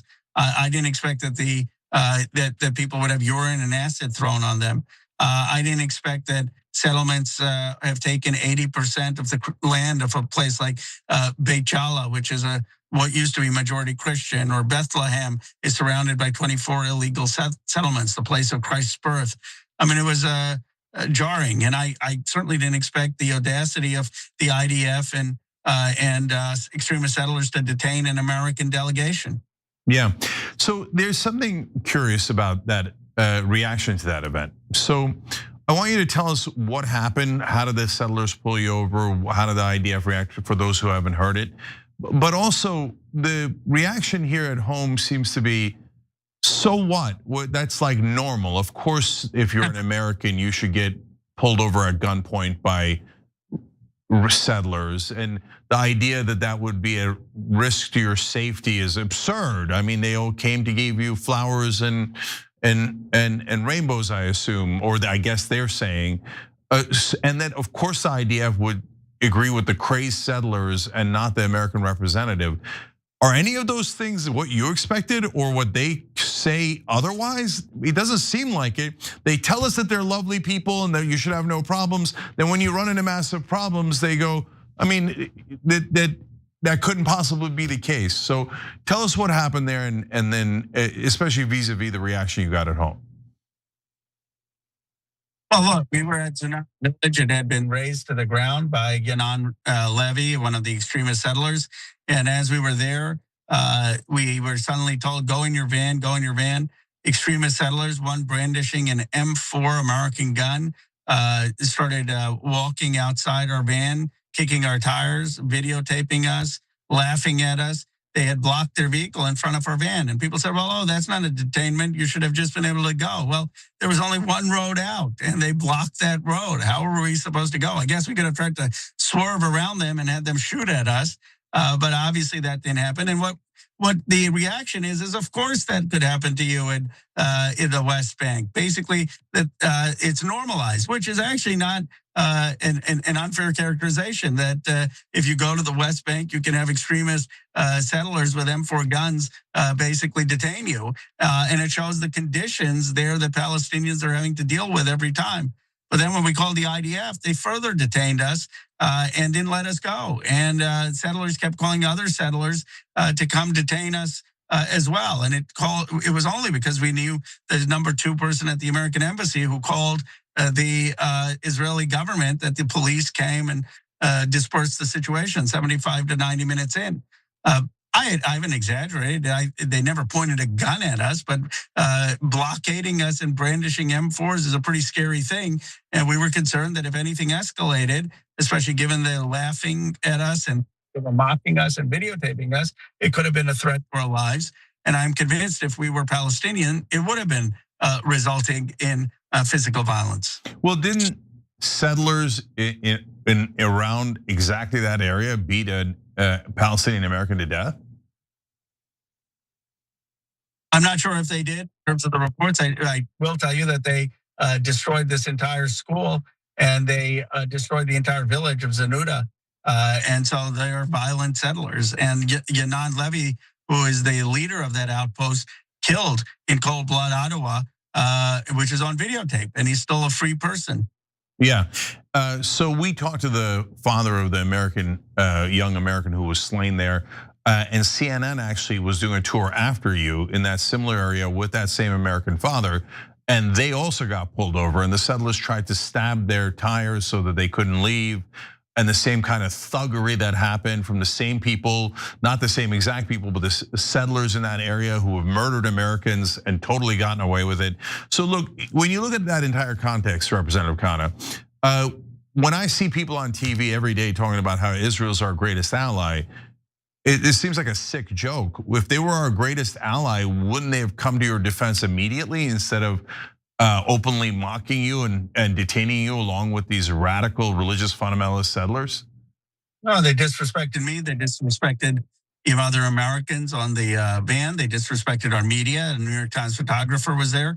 And obviously they did not act like an ally. Forget that. They didn't act like almost any other country would act, which is apologize to the American people. They acted with an arrogance and an impunity that makes them think they don't have to answer to the fate of Americans. Were you surprised when you got back at the level of pushback that a lot of people in media and in politics, instead of being outraged and having your back, started attacking you politically? I was, because the facts were totally disputed. I mean, the New York Times, literally, photographer was there and they wrote about the whole incident, and the Reuters wrote about the whole incident. And it's not like I was there myself, where you may think, okay, is he exaggerating? But there are 10 people on our van, and we had video footage, and we released all of it. And yet they're still questioning the facts. Initially, I was very surprised. And then I realized what was at stake. They don't want other people to take the trip I did. And as Ryan Grimm has reported, that some members of Congress looked at what happened to me as a reason to vote against the aid to Israel, the Massey Amendment. They knew the Massey Amendment was coming up, and they were very concerned that what happened to me would affect that vote. And so their effort to discredit me was not personal. It's just they don't want people voting against their aid, and they don't want people taking the trips I did. Yeah. So the upside of it is exactly as you mentioned. Dropsite News reporting today that several, usually very strongly pro-Israel legislators, switched their vote to funding against Israel, not funding Israel, because of what happened to you, including up to Nancy Pelosi, which is a little bit startling.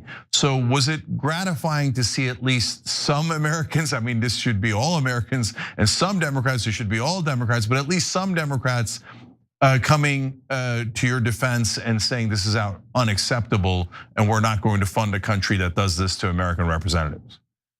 I appreciated a lot of House colleagues saying that. There are a few outliers like Josh Gottheimer who didn't, but the vast majority of House Democrats and even some House Republicans came over and said that. And look, this is the first time since 1978 when Leo Ryan was shot to death, also from California, that a United States congressperson has either been detained with guns or shot at overseas. So it's not an insignificant thing. And Nancy Pelosi is well aware of the Leo Ryan incident. Leo Ryan was a member of Congress from the Bay Area. So what's shocking is that this is not a bigger incident. I mean, imagine if this had happened in China or in France or in an African country, that an American member of Congress goes and is there with a group of Americans, and suddenly they're detained, and then the military takes the side of the extremists. It would be international news. And so I think anyone who looks at it says that is just wrong. Okay, so now that is what anyone who looks at it in a rational and objective way says. But nevertheless, 314 members of Congress voted to keep Israel's funding going. They keep these nonsense talking points about how they're our special ally and they have a right to exist, as if anyone questioned their existence. They have nukes, they have Iron Dome. I could ask you if it's time for Israel to be a grown-up country and actually just pay for the things on their own, and if they like to go to war, that they should. That's a very heavy responsibility. They should decide on their own and not drag us into it. But that's kind of obvious, and it's obvious from your voting record that you largely agree with that. So what I'm actually asking is, since that's so obvious at this point, not just the Democratic voters, but the Republican voters, an overwhelming majority of Americans, Why is the overwhelming majority of Congress still supporting Israel? Isn't it obviously because of the donor money that they're getting? Yes, that's the biggest factor. The reality is they see what happened to my colleague Thomas Massie, $30 million come in against him. They see what happened to Abdul Saeed. And so Republicans, not a single Republican voted for the Massie amendment. I said, how is that possible when the vast majority of Republicans under 50 are against Israel based on the polling, have turned on him? And it's very simple. They say, okay, it's one issue. We know we're taking a PR hit, but we don't want $10 million coming in against us. And on the Democratic side, a similar sense of hesitation. And people say, well, yes, this is an uncomfortable vote. We know it's on the unpopular side. But our concern is super PAC money coming in and taking us out. Well, isn't this a foreign country interfering with our elections?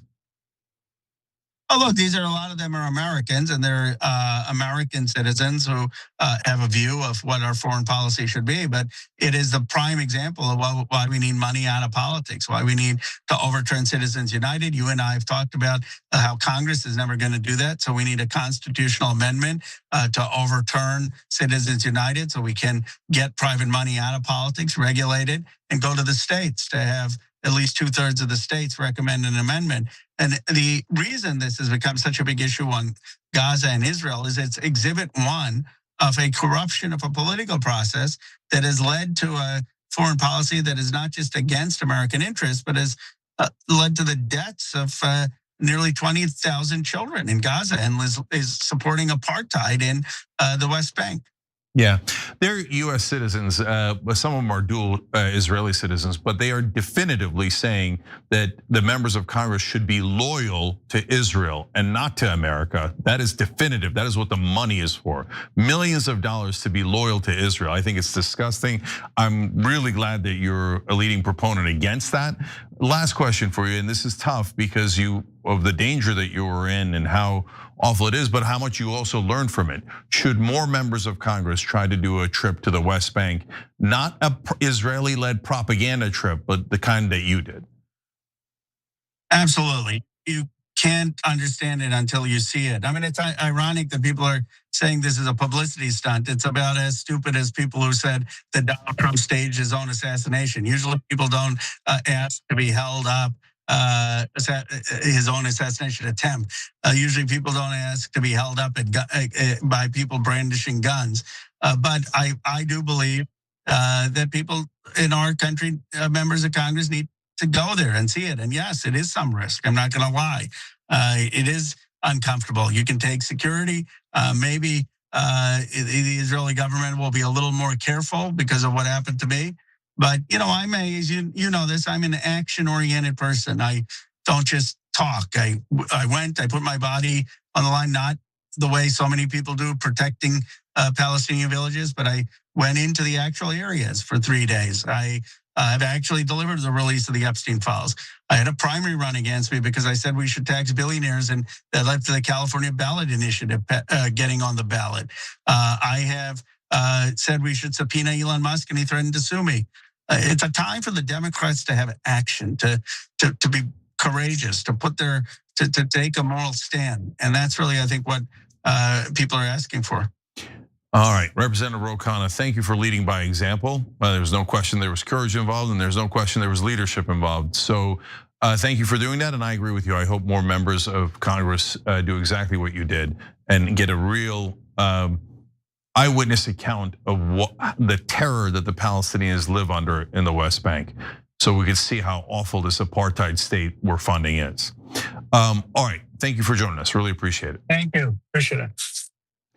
All right, guys. So that was an interesting interview about what happened in the West Bank, and then the reaction here. I really do hope that more members of Congress go there and show people what's happening there. They should demand to go to Gaza, but obviously you're always taking your life into your hands when you deal with the Israeli government, given how many people they murder on a consistent basis.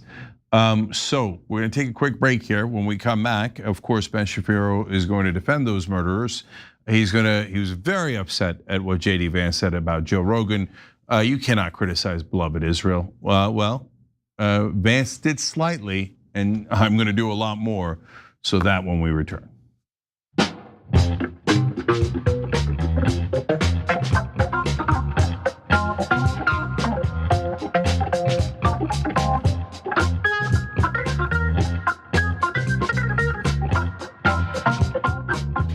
All right, let's go to our members on TYT.com. Visionary says, I must be missing something here. So Trump is claiming the elections run when Democrats were in control, in which Trump and the Republicans were elected, were fraudulent? Or was it that the elections run when Trump and the Republicans were in control were fraudulent? Or is it the rulings by the Republican Supreme Court which have allowed unlimited covert contributions, including by corporations, billionaires, and foreign nations, which bothers him? So it's a great way of asking it. And of course, Trump was in charge when he said the fraud happened, and he promoted the guy who was in charge of making sure fraud didn't happen. So that doesn't make any sense. And obviously, he's not going to talk about all the money coming in from people supporting foreign nations, because he's an enormous benefactor. It's almost like a factory, though, the amount of money that Israel supporters use to bribe our politicians. James Kelly in Super Chat says, hearing how Israel grooms black politicians makes me feel disappointed. I thought people like Cory Booker were just outliers. No, they do it fairly regularly, unfortunately. Jonathan Boris-Johnny in the YouTube member section says, people don't realize how isolated Iran was before this war. Even throughout the war in Ukraine, Iran and Russia were reluctant to make new partnerships. They're historic rivals. Well, now more people are looking to make alliances with Israel, that's true. And they might even bring Shia and Sunni Muslims together, which hasn't happened in 1,400 years. So congratulations to Israel in uniting the world in their very deserved disdain of that terrorist country.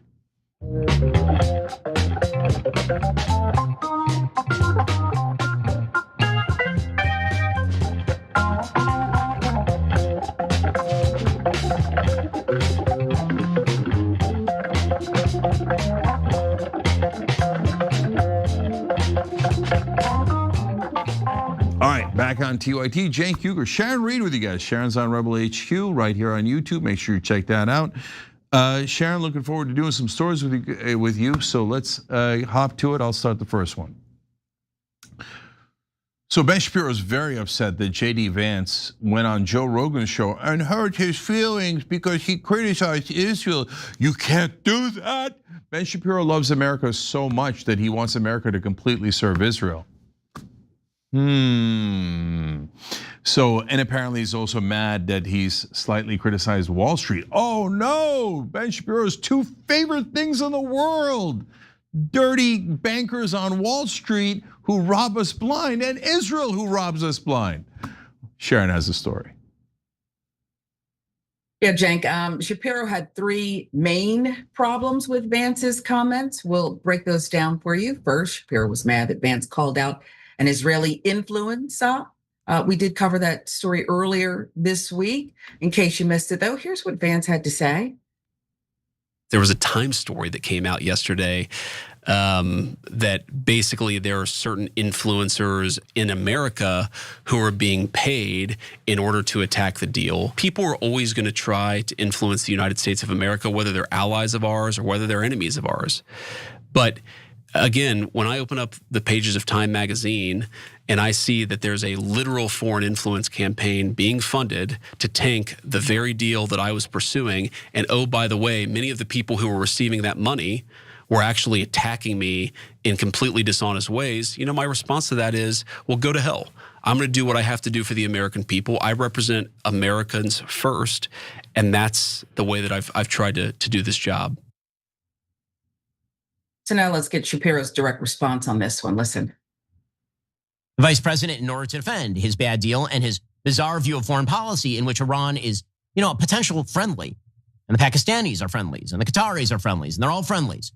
But also Israel manipulates our foreign policy. In order for the vice president to back that, he has to set up a series of straw men and then set them aflame. When faced with the fact that his MOU was just a bad deal, the vice president then fell back on conspiracy theorizing about how everyone who opposed him is naturally in the pay of the nefarious Israelis, which is just dummy stuff. I'm sorry, it's stupid. It's dumb. You know who opposed the MOU? Anyone who had an ounce of brain power with regard to how Iran acts in the Middle East and has been acting for full on half a century. It's just silly talk. It's silly talk. Well, here's the vice president doing some rather conspiratorial silly talk, citing an article, by the way, from Time magazine that was essentially planted by his allies in the first place. So that was issue number one. Here's the second one that Shapiro has. It has to do with economic policy. Here's a clip of Vance's comments followed by Shapiro's response. Does the socialism thing scare me? Yes. Is it the wrong solution? Yes. But one thing I try to persuade my fellow Republicans of is socialism is the alternative if we don't have a pathway to give people a sense that the system is not rigged and that the American dream is attainable. That's like our job. That's what we have to do. I'm not saying Rome was built in a day. It's not going to be easy to undo some of these economic trends. But man, we ran the experiment. We ran the experiment of offshoring all of our industrial jobs, of becoming a services and finance economy and allowing Wall Street to come in and buy every asset of modern life and turn it into an investable, line goes up asset. And what has that done? It's created a generation of kids who kind of are attracted to socialism. We have to fix that problem. I mean, well, let's be real about this. Young people in America have always been attracted to left-wing economic policy. That is not some sort of giant shock. When the vice president gives credence to all of the strawmen and lies of the socialists, that America has offshored all of our jobs, not true. That America's services economy is some sort of gigantic failure, not true. That America's economy is some sort of rigged system in which no one can get ahead, not true. Last but not least, Shapiro took issue with the fact that JD Vance claimed Jeffrey Epstein had connections to US and Israeli intelligence without providing receipts. When JD Vance goes on Joe Rogan's show and unleashes yet another dumb theory about Jeffrey Epstein, but he says it in the form of the Vice President of the United States, claiming connections with the highest levels of American and Israeli intelligence on behalf of pedophile Jeffrey Epstein. I have one question. You're the Vice President. Why not release your evidence, sir? If you were elected to uncover all of this, you're doing a pretty bad job of it. If you have questions on what's going on between Jeffrey Epstein and, say, American intelligence, the CIA, or Mossad, or whatever. If you have questions, there's a person who's very, very high ranking in the United States government with the plenary capacity to gather that information. He exists in the mirror for the vice president. So pushing unbased conspiracy theorizing on Joe Rogan, it is unworthy of the office.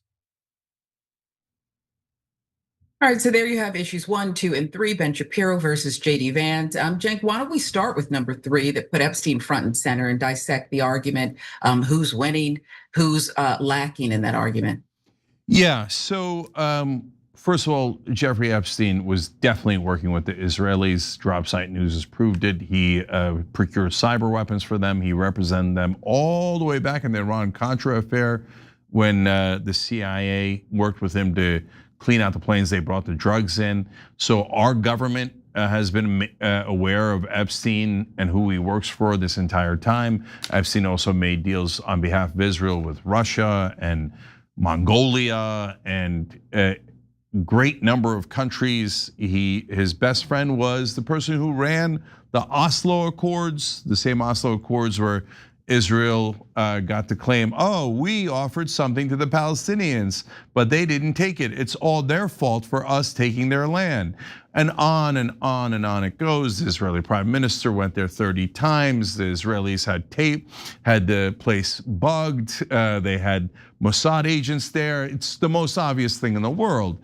But mainstream media works for Israel. Ben Shapiro works for Israel, so they all cover it up and don't report it. It's disgusting. And it shows you that the degree to which corporate media completely and utterly serves Israel. The facts are not in dispute. The emails were from Ehud Barak, the former prime minister of Israel. No one has disputed the emails. No one has disputed the stories. They just go, yeah, but you shouldn't report on it because you should shut up and serve Israel. So in that case, JD Vance, barely touched on it. He was talking about the tip of the iceberg. The iceberg is much, much worse. And then the reason that Ben Shapiro says like, oh yeah, why don't you just release the intelligence, is because he knows that Trump is compromised. That's why Trump is desperately holding on to the Epstein files, and even though it's done massive damage to his presidency, he won't ever release them. And that's why he's played softball with Ghislaine Maxwell. That's why they haven't arrested a single other perpetrator.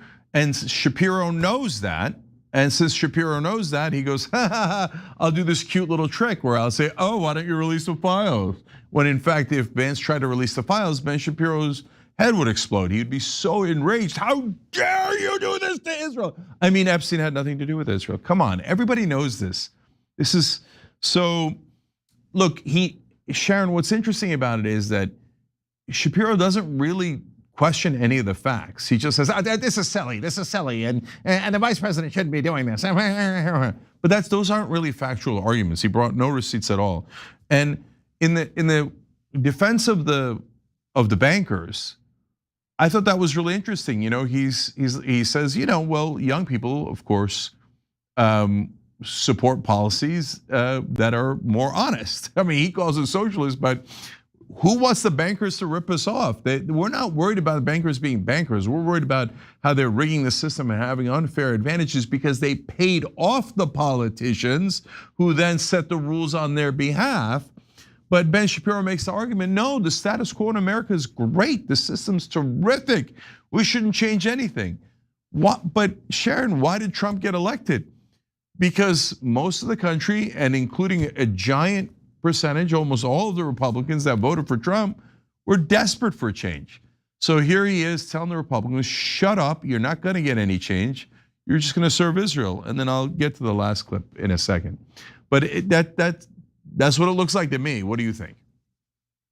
Yeah, I agree. You have Shapiro doing this traditional conservative thing and ignoring the changing of the guard. I do wonder, though, how long Vance is going to be able to straddle this thing, because you still have Republican donors. And oh yeah, his boss, who ran on things that he had no intention of pushing through for the average everyday, make America great, true-blooded, if you will, American. So it's just, this seems like this whole struggle here, and how much longer can Vance straddle it, and how much longer can, frankly, Shapiro do that wink, wink thing that you said, release the files and tell us that, people have woken up and they're very serious about what's going on here, and they're not going with this same old Israel okey doke line.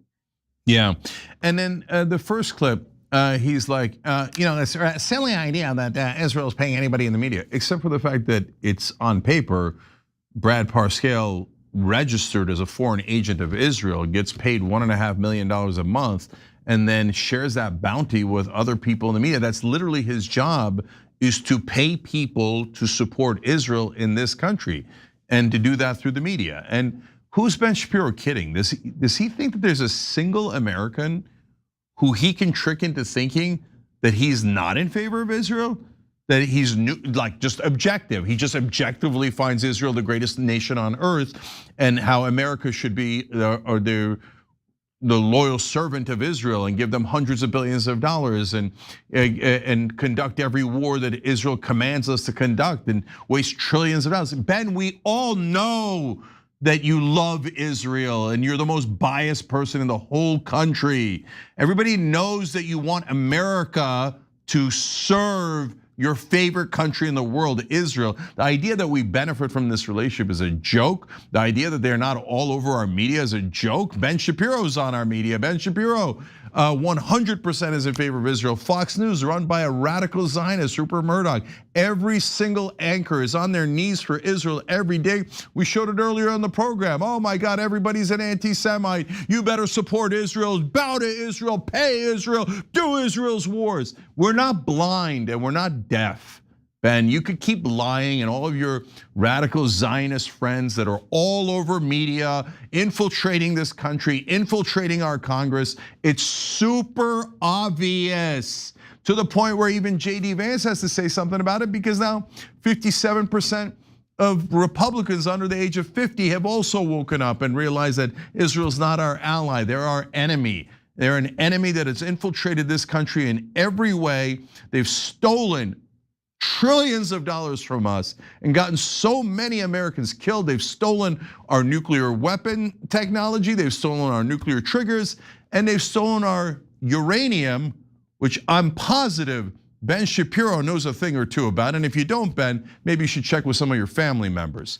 So these are the people who've been betraying us the entire time. The fact that JD Vance is stating at about 2% is the tip of the iceberg. And Shapiro's super worried that Americans are gonna find out what his country, Israel, has been doing to us all this time.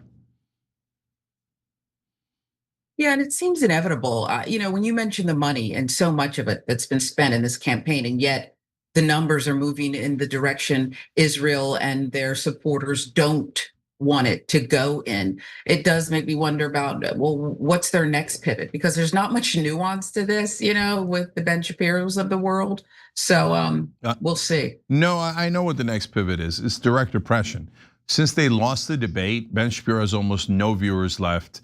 And they've been utterly destroyed in the media wars. They still have their stupid puppets in cable news that no one believes in. They're laughing stocks, totally humiliating themselves every day. We've won the crowd. 60% of the country is now woken up to how Israel's taken advantage of us this entire time and currently controls about 94% of our Congress. We're in a fury, so he's lost that debate completely. They're now going to go to direct oppression. That's why Stephen Miller gave a speech yesterday about how, oh no, there are left-wing terrorists. He didn't talk about how any instances of left-wing terrorism. And he just said we have to start taking their freedoms away and stuffing them into prisons. It isn't about the left wing. Then they're gonna have a Democratic president also bribed by the Israelis that's gonna say, oh, it's the Republican terrorists and the right-wing terrorists. And oh, look at that, who did we call a terrorist? Anyone opposing Israel. And then we started locking more and more people up on behalf of Israel and never on behalf of Norway or Nicaragua or Kazakhstan or the Philippines or any other country. It's always Israel. And every time they go, just because your entire Congress is owned by us and the entire national media serves us, and you have given us trillions of dollars and helped us murder people and genocide them and do all of these wars, you guys are obsessed with Israel. What's the big deal? Isn't every country doing that? No, not every country is doing that. Only Israel's doing that. And so I'm tired of being ruled by this pissant country run by a bunch of terrorists. Let's stand up, America. Stand up, man. Have some courage and run these sons of bitches out of town. Young Turks. I am scary. I am threatening. I'm Darth Vader.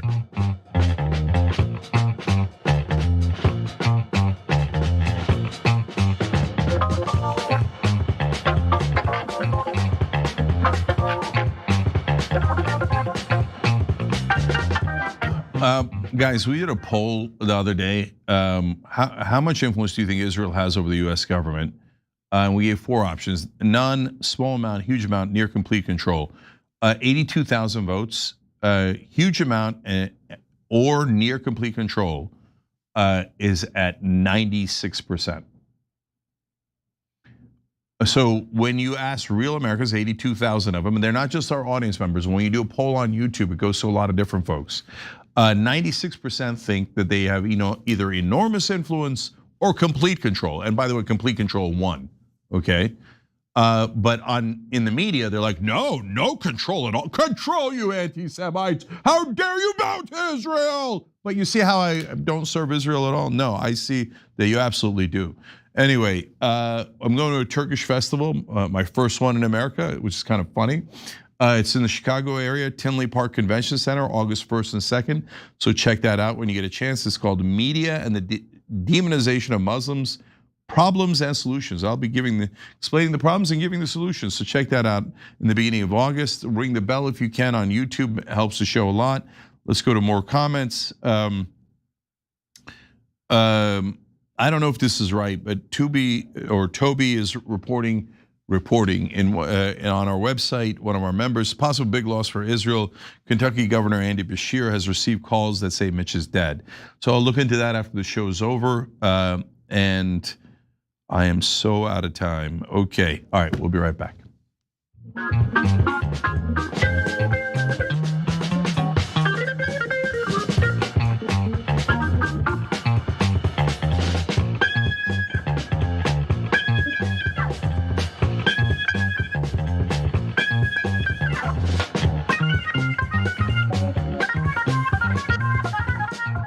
All right, back on TYT, Cenk and Sharon with you guys. I want to tell you about a organization we use, and I think you guys will really like it. It's called Ground News. If you're tired of being fed somebody else's narrative, I recommend Ground News. Go to ground.news/TYT or scan that QR code you're seeing on your screen. Using our link gets you 40% off the Ground News Vantage plan. You can also gift a subscription directly through Ground News. What they do is they show you both sides, how the right-wing, left-wing media cover it. They give you factuality ratings. They give you a sense of their bias. It's a great outlet. So ground.news/TYT, jump in it. All right, let's go to the next story. So Benjamin Netanyahu has decided that he hasn't murdered enough people in Gaza. So he's considering a new offensive to try to regain the upper hand in the elections, because the Israeli electorate these days wants someone as fascist as humanly possible.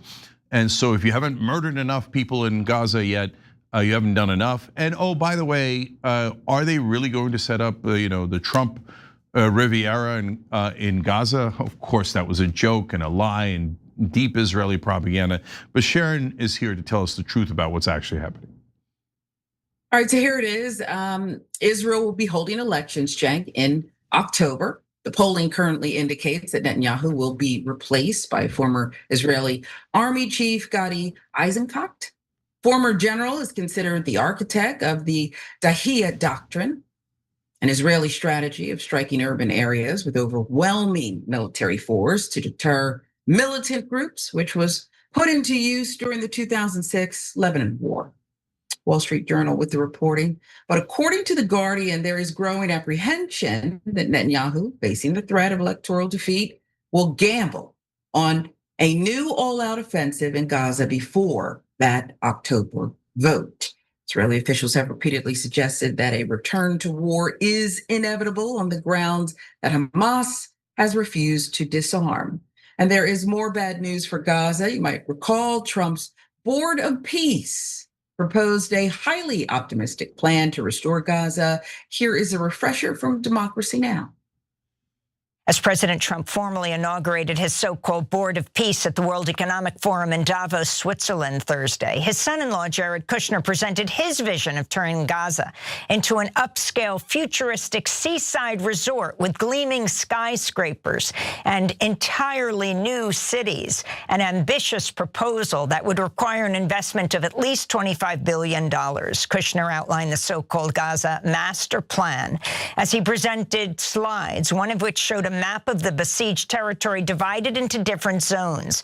Kushner said the first phase of the project would be to rebuild the southern Gaza city of Rafah, which was leveled by Israeli attacks. The Rafah border crossing with Egypt is expected to reopen next week.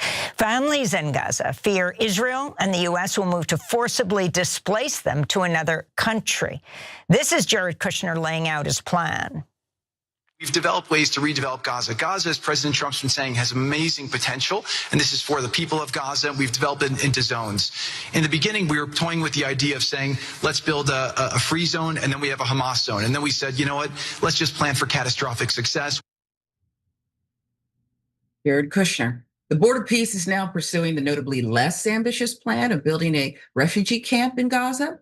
Pilot camp is in the current blueprint stages. Would consist of portable cabins for tens of thousands of displaced people in Gaza, would be set up in the buffer zone along the ceasefire line near Rafah. Israeli troops would withdraw from the line, and security at the crossing between Hamas-run Gaza and the camp would be overseen by the ISF, and especially trained Palestinian police force officially vetted by NCAG and the ISF.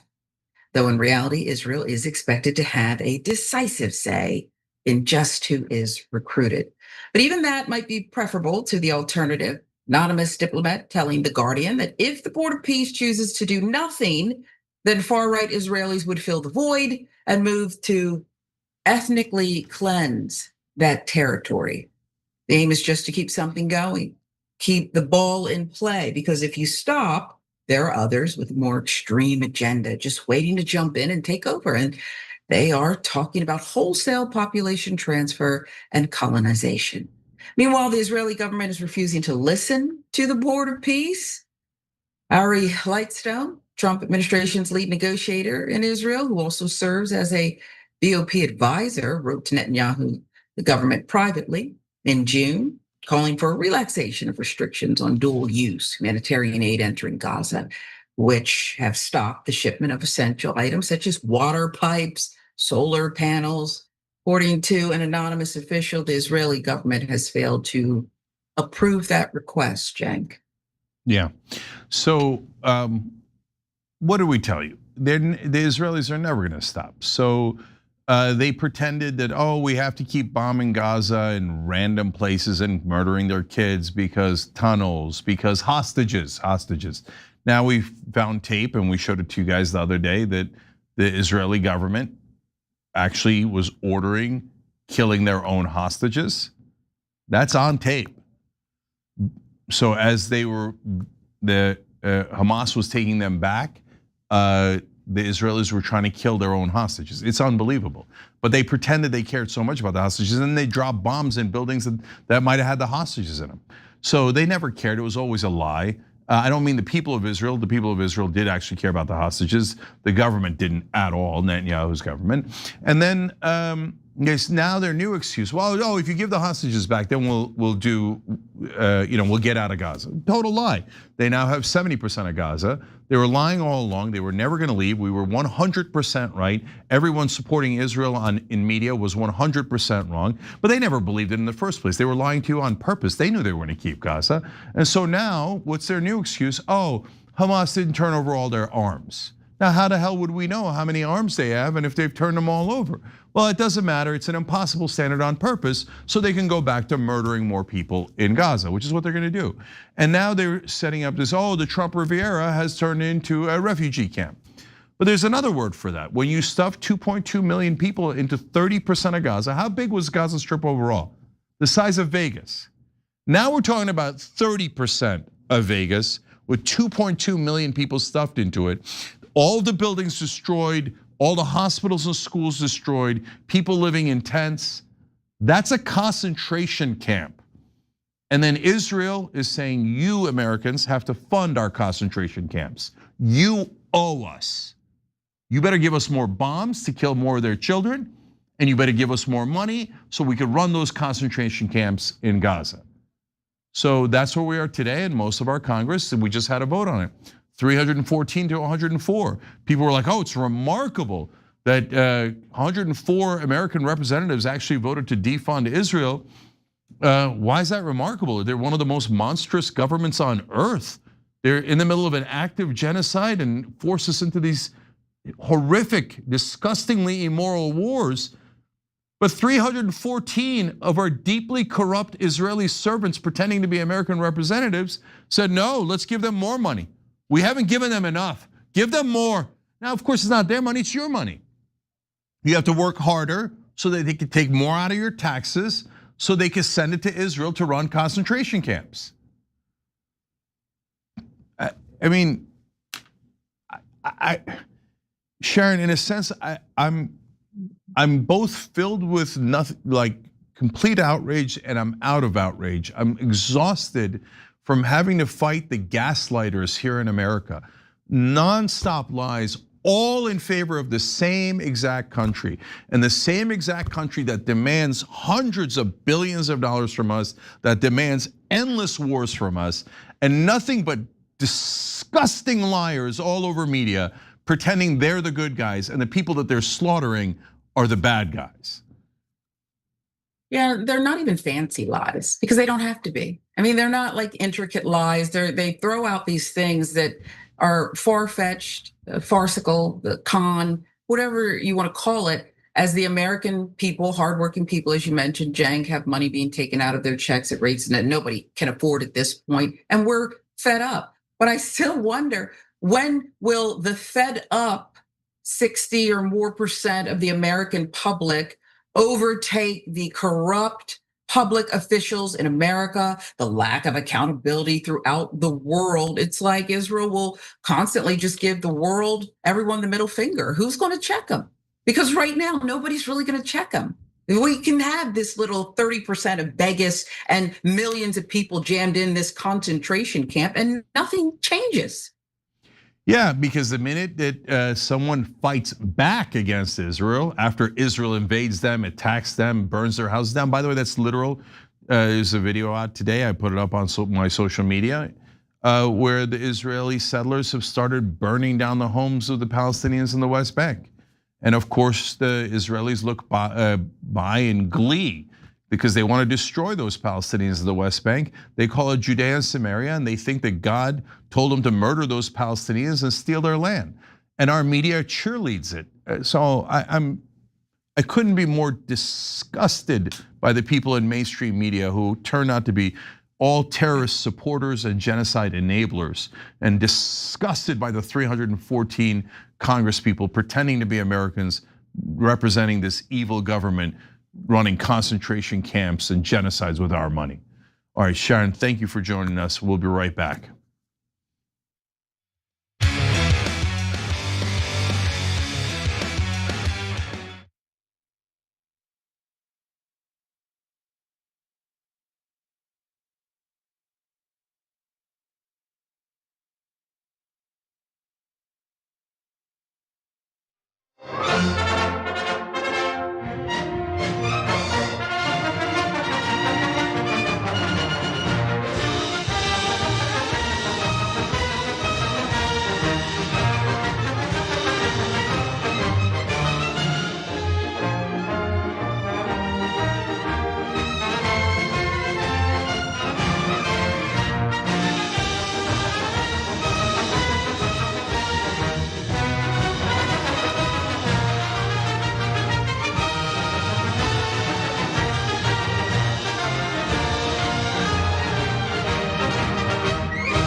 Back on the revolution. So one of the reasons we need to get clean government that represents us is because our government is apparently working with pedophiles and at a bare minimum letting them, well, let's be honest, rape our children. I mean, that's so stark and so sad, but it's true. Now we're going to talk about that a little bit with Tara Palmieri, who's been covering the Epstein story from the beginning. And she just talked to some of the survivors who talked to Blanche, who's running, basically nominated for Attorney General, currently interim Attorney General. Tara, welcome to the show. Thanks so much for having me, Cenk. Yeah, no problem. So tell us about why Blanche wound up meeting with the survivors in the first place. Well, he didn't want to. He was forced to. This is part of confirmation politics. He has no regard for them. He has no interest in hearing from them or speaking to him. His interest was, according to reporting in Regime Change, the New York Times, a book by New York Times reporters, he suggested that they offer a pardon to Ghislaine Maxwell in exchange for clearing President Trump. But Tom Tillis, who is a Republican who's on his way out, and it's a very, very narrow vote in the Senate Judiciary Committee for him to move to the floor for a full vote for confirmation. He basically said, because he's retiring and he's not afraid of Trump as much, and maybe there are some things he wants on his way out, some earmarks. He said, I'm not going to vote for you unless you meet with the survivors of Jeffrey Epstein. I mean, they have been asking for, I think was 374 days exactly to the day, a whole more than a year. Had they been asking to meet with the DOJ. They tried to meet with his successor, Pam Bondi, she blew them off. And so in a sort of pro forma, check the box kind of way, he met with them, finally. But they left that meeting with feeling worse, feeling he was condescending, he was arrogant, he deflected blame, and in fact, basically told them, put the onus back on them to go to the FBI, which they already have, and to re-report their stories of abuse, re-traumatizing them, which they've already done. I mean, literally, one of the survivors said, so you want me to go to the FBI and show them the files that exist in their database, in the Epstein files? You want me to point them out and show them what the testimony I gave, the sworn testimony I gave to FBI agents? And he basically said, okay, yeah, the FBI handled this badly, but acted like he had no control over the FBI as the top law enforcement agent. He is the DOJ. The FBI reports to the DOJ. He currently is the top law enforcement agent in this country right now. And to say that he has no control over cases, he said that he wouldn't commit to pursuing further cases because obviously, if you've read the Epstein files at all, it's riddled with accusations against other men outside of Jeffrey Epstein, right? Any document you look at, there are so many names that are not Jeffrey Epstein and Ghislaine Maxwell, and women are describing graphic detail of being sexually abused by these men. He wouldn't commit to investigating. He said, well, if you have evidence, you should bring it because right now we don't have evidence. And that's just not true. Yeah. So this is obviously was done for show, done to check off a box. And then Tom Tillis afterwards said, oh, good job. Way to meet with them. And then now he's very likely going to get confirmed. And so you talked to the survivors that met with him. And so tell me their sense of frustration, if that's what they felt, and then we'll talk about what's gonna happen after that. They were incredibly frustrated. They felt that he was patronizing. Every time they brought something up, he would say, that's not true, or I never said that. And I've had my own experiences with Todd Blanche. I actually asked him why they haven't prosecuted Leon Black, who is so prominently featured in the Epstein files. And there's a number of women who have made claims against him, some of them civil, some of them dropped for reasons we don't know. But clearly this is a person who is all over the Epstein files. And I asked him about the conflict of interest between Jay Clayton, who is now moved on from the SDNY, but would have been in a position to investigate him. And he did the same thing. You don't know the Epstein files. You don't know this, you don't know that. And he's very aggressive. I mean, he acts like a defense attorney for President Trump. It's interesting, that Freudian slipper. And he said, I am Trump's lawyer during the confirmation hearing. But they were incredibly disappointed. He brought in a woman who had experience in sex crime cases. And he was basically like, she's here, she'll talk to you. It was a sort of passing it on to his assistant kind of thing. And he had no interest in pursuing this any further. Virginia Giuffre's family brought up Prince Andrew because obviously he has not cooperated with the FBI, with the Department of Justice. And he was just like, out of my purview, can't do anything about it. He was not interested in pursuing this case any further. And it makes sense if he does see himself as President Trump's lawyer. President Trump calls this case a hoax. So therefore, he has very little interest in it. He does not want to seek justice for these women. And I think that they were split. Some of them felt used by way of attending this meeting, and some of them felt that they had to attend this meeting. They still hoped, because they have been treated so poorly in this. They have been disregarded at every turn. Their testimony treated as hearsay and gossip, that they hoped that they could reason with him behind closed doors. Their lawyers attended. They did this at the last minute. And the only reason he did it at 4:30 in the afternoon, because he wants to get through the Senate committee. He wants to go before the floor to be confirmed. So he's like, okay, I gotta do this. Fine, I'll meet them this afternoon. And so they had to go to the DOJ and they had this meeting. And he just wouldn't commit to anything. He literally said, this is insane. Okay, this is one of the quotes according to the survivors. I spoke to a bunch of them that were in the room. I don't investigate, I don't subpoena people. Yeah. What? He's the top law enforcement officer in the country, but he doesn't know what a subpoena is. He's never heard of it. Right. Yeah, so you can read more about the what the victims thought in Tara's Substack. That's called the Red Letter. So make sure that you check that out. But Tara, I want to talk more about the ramifications of this as well. So look, do we just have to come to terms with and make peace with that the CIA was in on it, and hence we're never A, going to find out exactly what happened, and B, never going to get justice for some of the guys who raped these women? And the reason I say the CIA was obviously involved, I don't know that they were the predominant people who ran Epstein, but that appears to be Israel based on all of the Ehud Barak emails, where at every turn Epstein is working to make it deals for Israel, international deals, procuring cyber weapons, as the Israeli prime minister, Mossad, all over his house. So that to me, and I don't know what your point of view on it is, but that's crystal clear to me. So why am I blaming the CIA and saying that they're the problem? Because Israel is a different country. At some point, somebody in our government has to make this decision.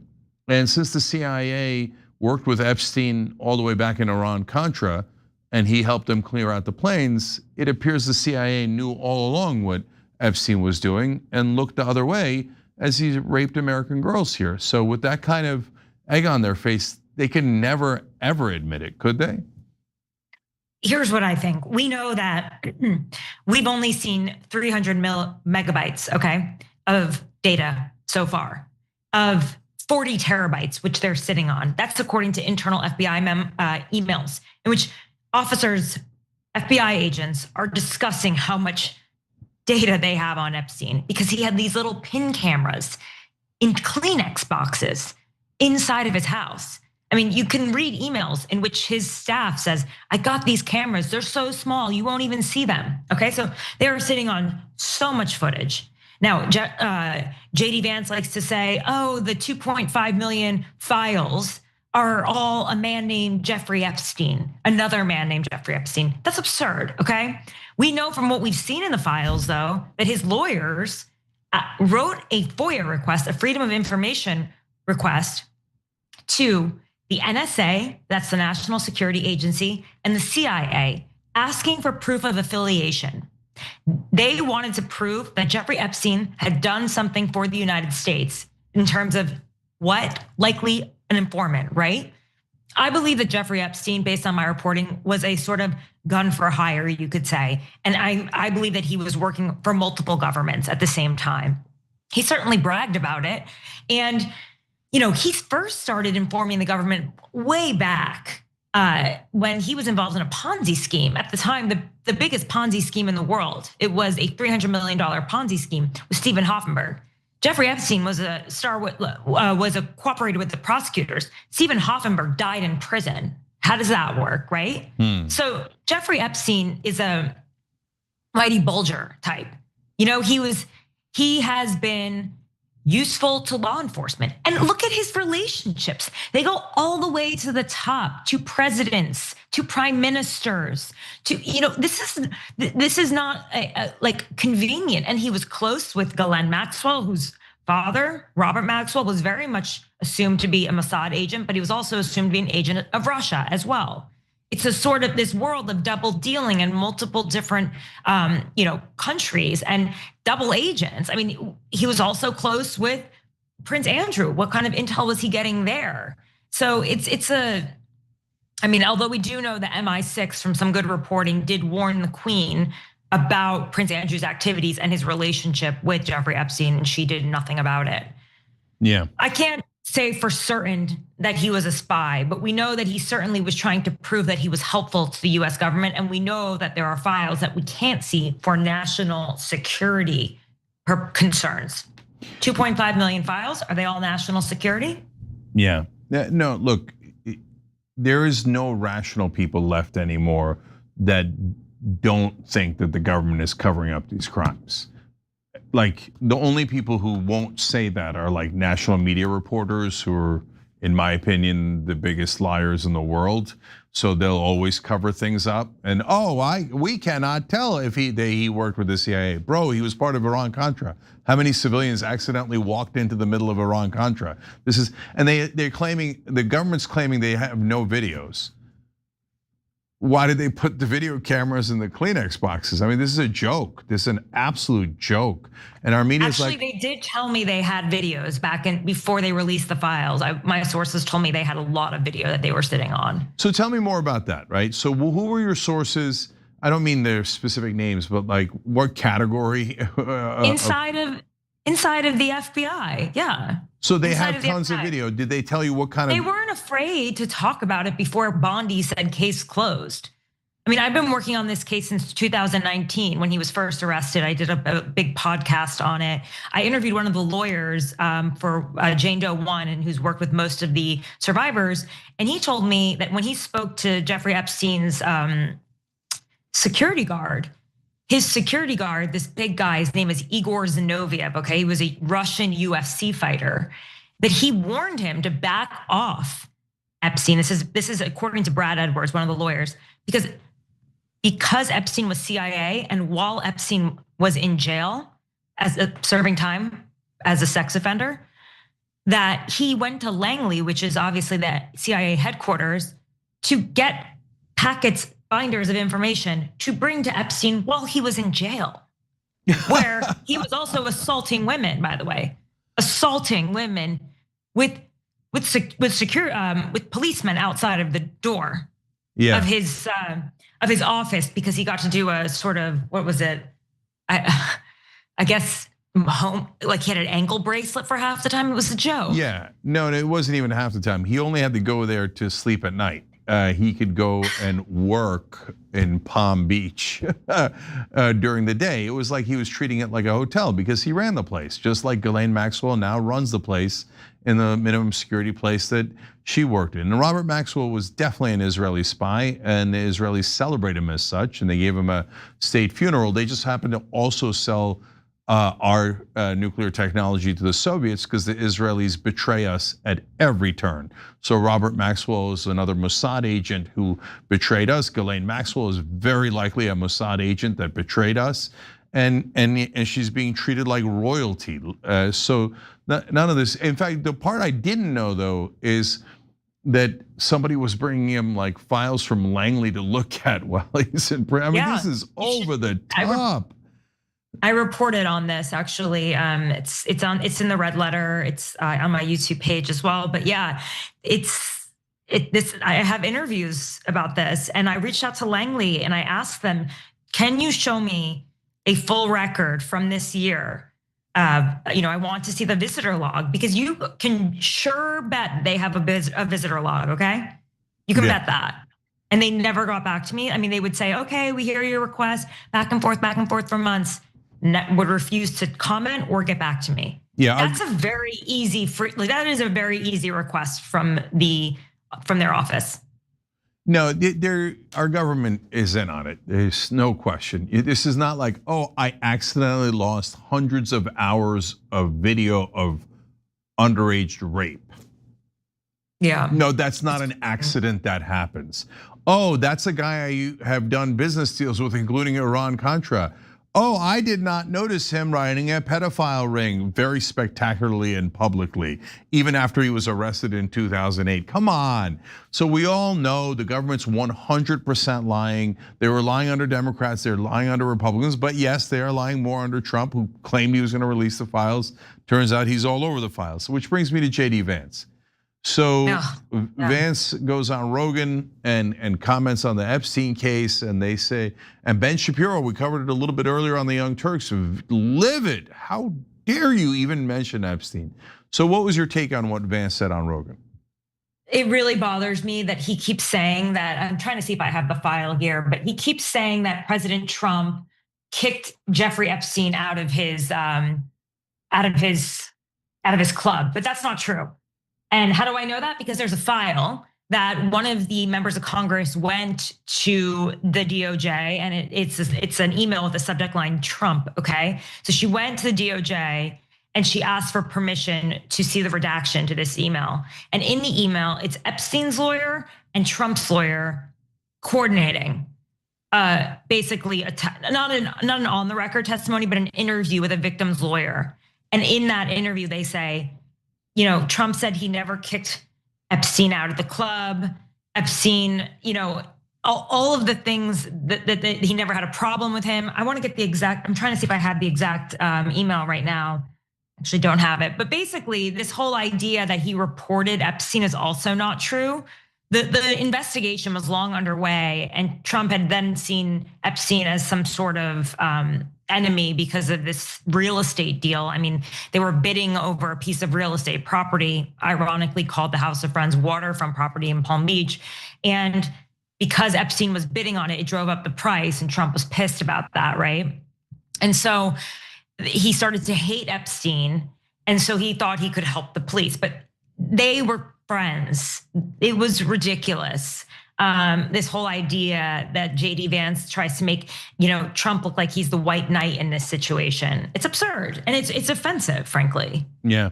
So now I'm going to ask you to guess, and so I don't want the audience to take this as fact, right? Everything we've been saying is fact, and the involvement of Israel and the CIA and those particular instances that I mentioned are all facts. But now when you turn to Trump, I don't know, and I don't think you know or anyone really knows if he did anything and what he did. Now, he is acting incredibly guilty, right? So that's one clue, and there are many, many other clues. But at the end of the day, do you think he actually did something illegal there with one of the girls? Well, there are a lot of accusations against him. There are. He denies all of them, but there are accusations. And this was before the Epstein files blew up. Remember, there was a woman named Katie Johnson in 2016 who accused President Trump of raping her when she was 13 years old in 1994 in Epstein's townhouse. That was before people really, mainstream understood who Jeffrey Epstein was. This was in 2016. She's known as Katie Johnson. Her case, she decides to drop the case, citing intimidation. According to an interview I had with Michael Cohen, there was another instance. He won't say it's the same one, so he says there's another instance in which they had another Jane Doe they had to deal with in connection to Jeffrey Epstein. If you look at the files, there are a number of instances where there are complaints. I have never personally interviewed a survivor of Jeffrey Epstein who gave me an account of being assaulted by President Trump. But if you look at the files, there are accusations in there for sure. Yeah, well, and these accusations, when people have to give a 302 to the FBI, it should be under oath, right? I mean, I'm not sure that they're all 302s, which are sworn depositions, but it's like there are a number of other women. I think there's over 20 who have accused him of sexual abuse already. So it would kind of fit a pattern, some might say. Yeah, damn it, he probably did it. But it doesn't really matter in terms of today, and I don't mean that it doesn't matter as a matter of justice. It matters deeply, right? But today he's not going to release the files, whether it's because he did something personally, or people have dirt on him, or the CIA says he's not allowed to. I don't know why, but we know that he's definitely holding on to the files when they clearly have all of this evidence, including the videotapes. So that part, there's no question about. But I gotta say, on that the 13-year-old, Tara, when I first saw her story way back in the day, I remember when she was going to sue for a second, and I remember dismissing. She did. She withdrew. Yeah, so no, she withdrew. Dropped her lawsuit. Yeah. I have to confess that I didn't believe it. I was like, a 13-year-old, and you filed a lawsuit, and then you withdraw it. And these sound so outlandish. I mean, really, could anyone do this, let alone Trump? But then when the files came out, it looked like there was a lot more evidence than I realized in that case. And it was haunting. So when the files came out, how much more did we learn about Katie? I think, you saw that there was a Tiffany Doe that she said could speak to what happened. It's a really tragic story. I called her lawyer, Cheney Mason, recently, and I interviewed him, and I asked him about the case, and he said that they spent a really long time investigating her story. They sent out private investigators to retract the steps. They spent days investigating her. He believed that she had a very credible case, and he wished that she went forward. But something happened in a very short period of time. And she decided to go away, and he has never heard from her since. And he said he wished that she would have gone forward with the case, and he believes her, every word of it. Now, I know he's her defense attorney, but he's not being paid by her anymore. And he truly believed this, and he had done a lot of work on it. So we don't know where she is now? No. A lot of this is haunting. All right, one last thing, Tara. Is there any chance that there are other Jeffrey Epsteins now? Because look, the guy, for those who don't know, it wasn't just about the massages and the sexual assaults and rapes of the girls. He also dealt in basically smuggling weapons, not just Iran-Contra, but through this port at UAE, potentially blood diamonds. So here's a guy that all the nefarious people and intelligence agencies in the world kind of need, apparently. I don't know why they need him. I don't know why they don't just get an agent to do it. But anyways, they use guys like this to do the smuggling, to do the dirty work. So are there more out there that we don't know about? It just seems, I'm sure there are men that are, or women that are, assaulting people. And the thing is that it was the size of this sex trafficking operation. It was so vast and so broad, and it crossed, so many continents with various locations, an island, a ranch, the Upper East Side, Palm Beach, and it mixed some of the most powerful people in the world, and it included as many as 1,000 victims over 3 to 4 decades that we know of. Who knows about before the 90s, to be honest. And the fact that every time that survivors have gone to the police, to the FBI to report their case, they've been rebuffed. I mean, that's terrifying. That's an incredible miscarriage of justice. And I can't think of it if it's happening right now in broad daylight with the elites in society, with our world leaders in tech, academia, politics, banking. I mean, literally, he touched the Illuminati, if you want to call him that. He touched everyone. It's like, really, you too? And they were all friends with Epstein, and they all look the other way. Yeah. So look, I think the reason they're not releasing it, other than the fact that it implicates us, which is huge, and that alone could do it. But if people find out, either our government or the government that organized it, whether it's Malaysia or Panama or Israel, well, Tara, wouldn't American people get absolutely furious with any country that organized this to rape our children? And wouldn't that be an incredible reason to keep it hidden for all this time? Yeah, it's horrible. And there were a lot of foreign girls that were involved in this. I know from Virginia that he sent her to Thailand to find girls. A lot of Russian women, as you can see from the files.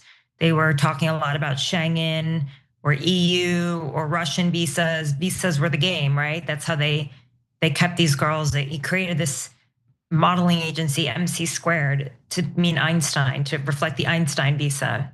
That's the one that Melania Trump had, by the way. And this was international. There are girls in France, there are girls in Russia, there are girls in Asia, and you'll never hear from them, sadly. Yeah.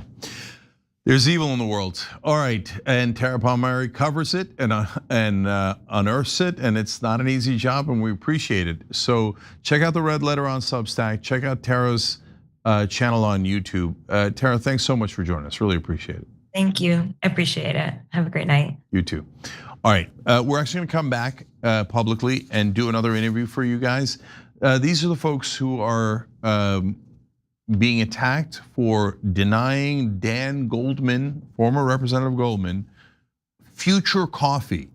This is apparently a giant anti-Semitic crime because the coffee owner supported another Jewish candidate. So obvious anti-Semitism. So we'll talk about that with the people involved when we return.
congressman went to go get a coffee in New York.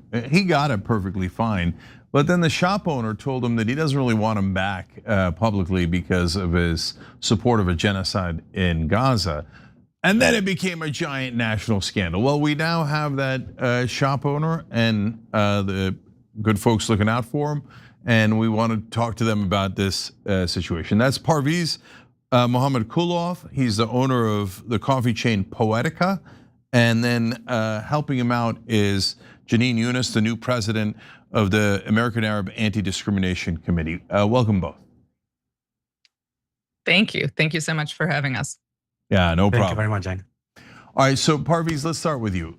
So first, Dan Goldman comes in, grabs a coffee. He's a representative from New York.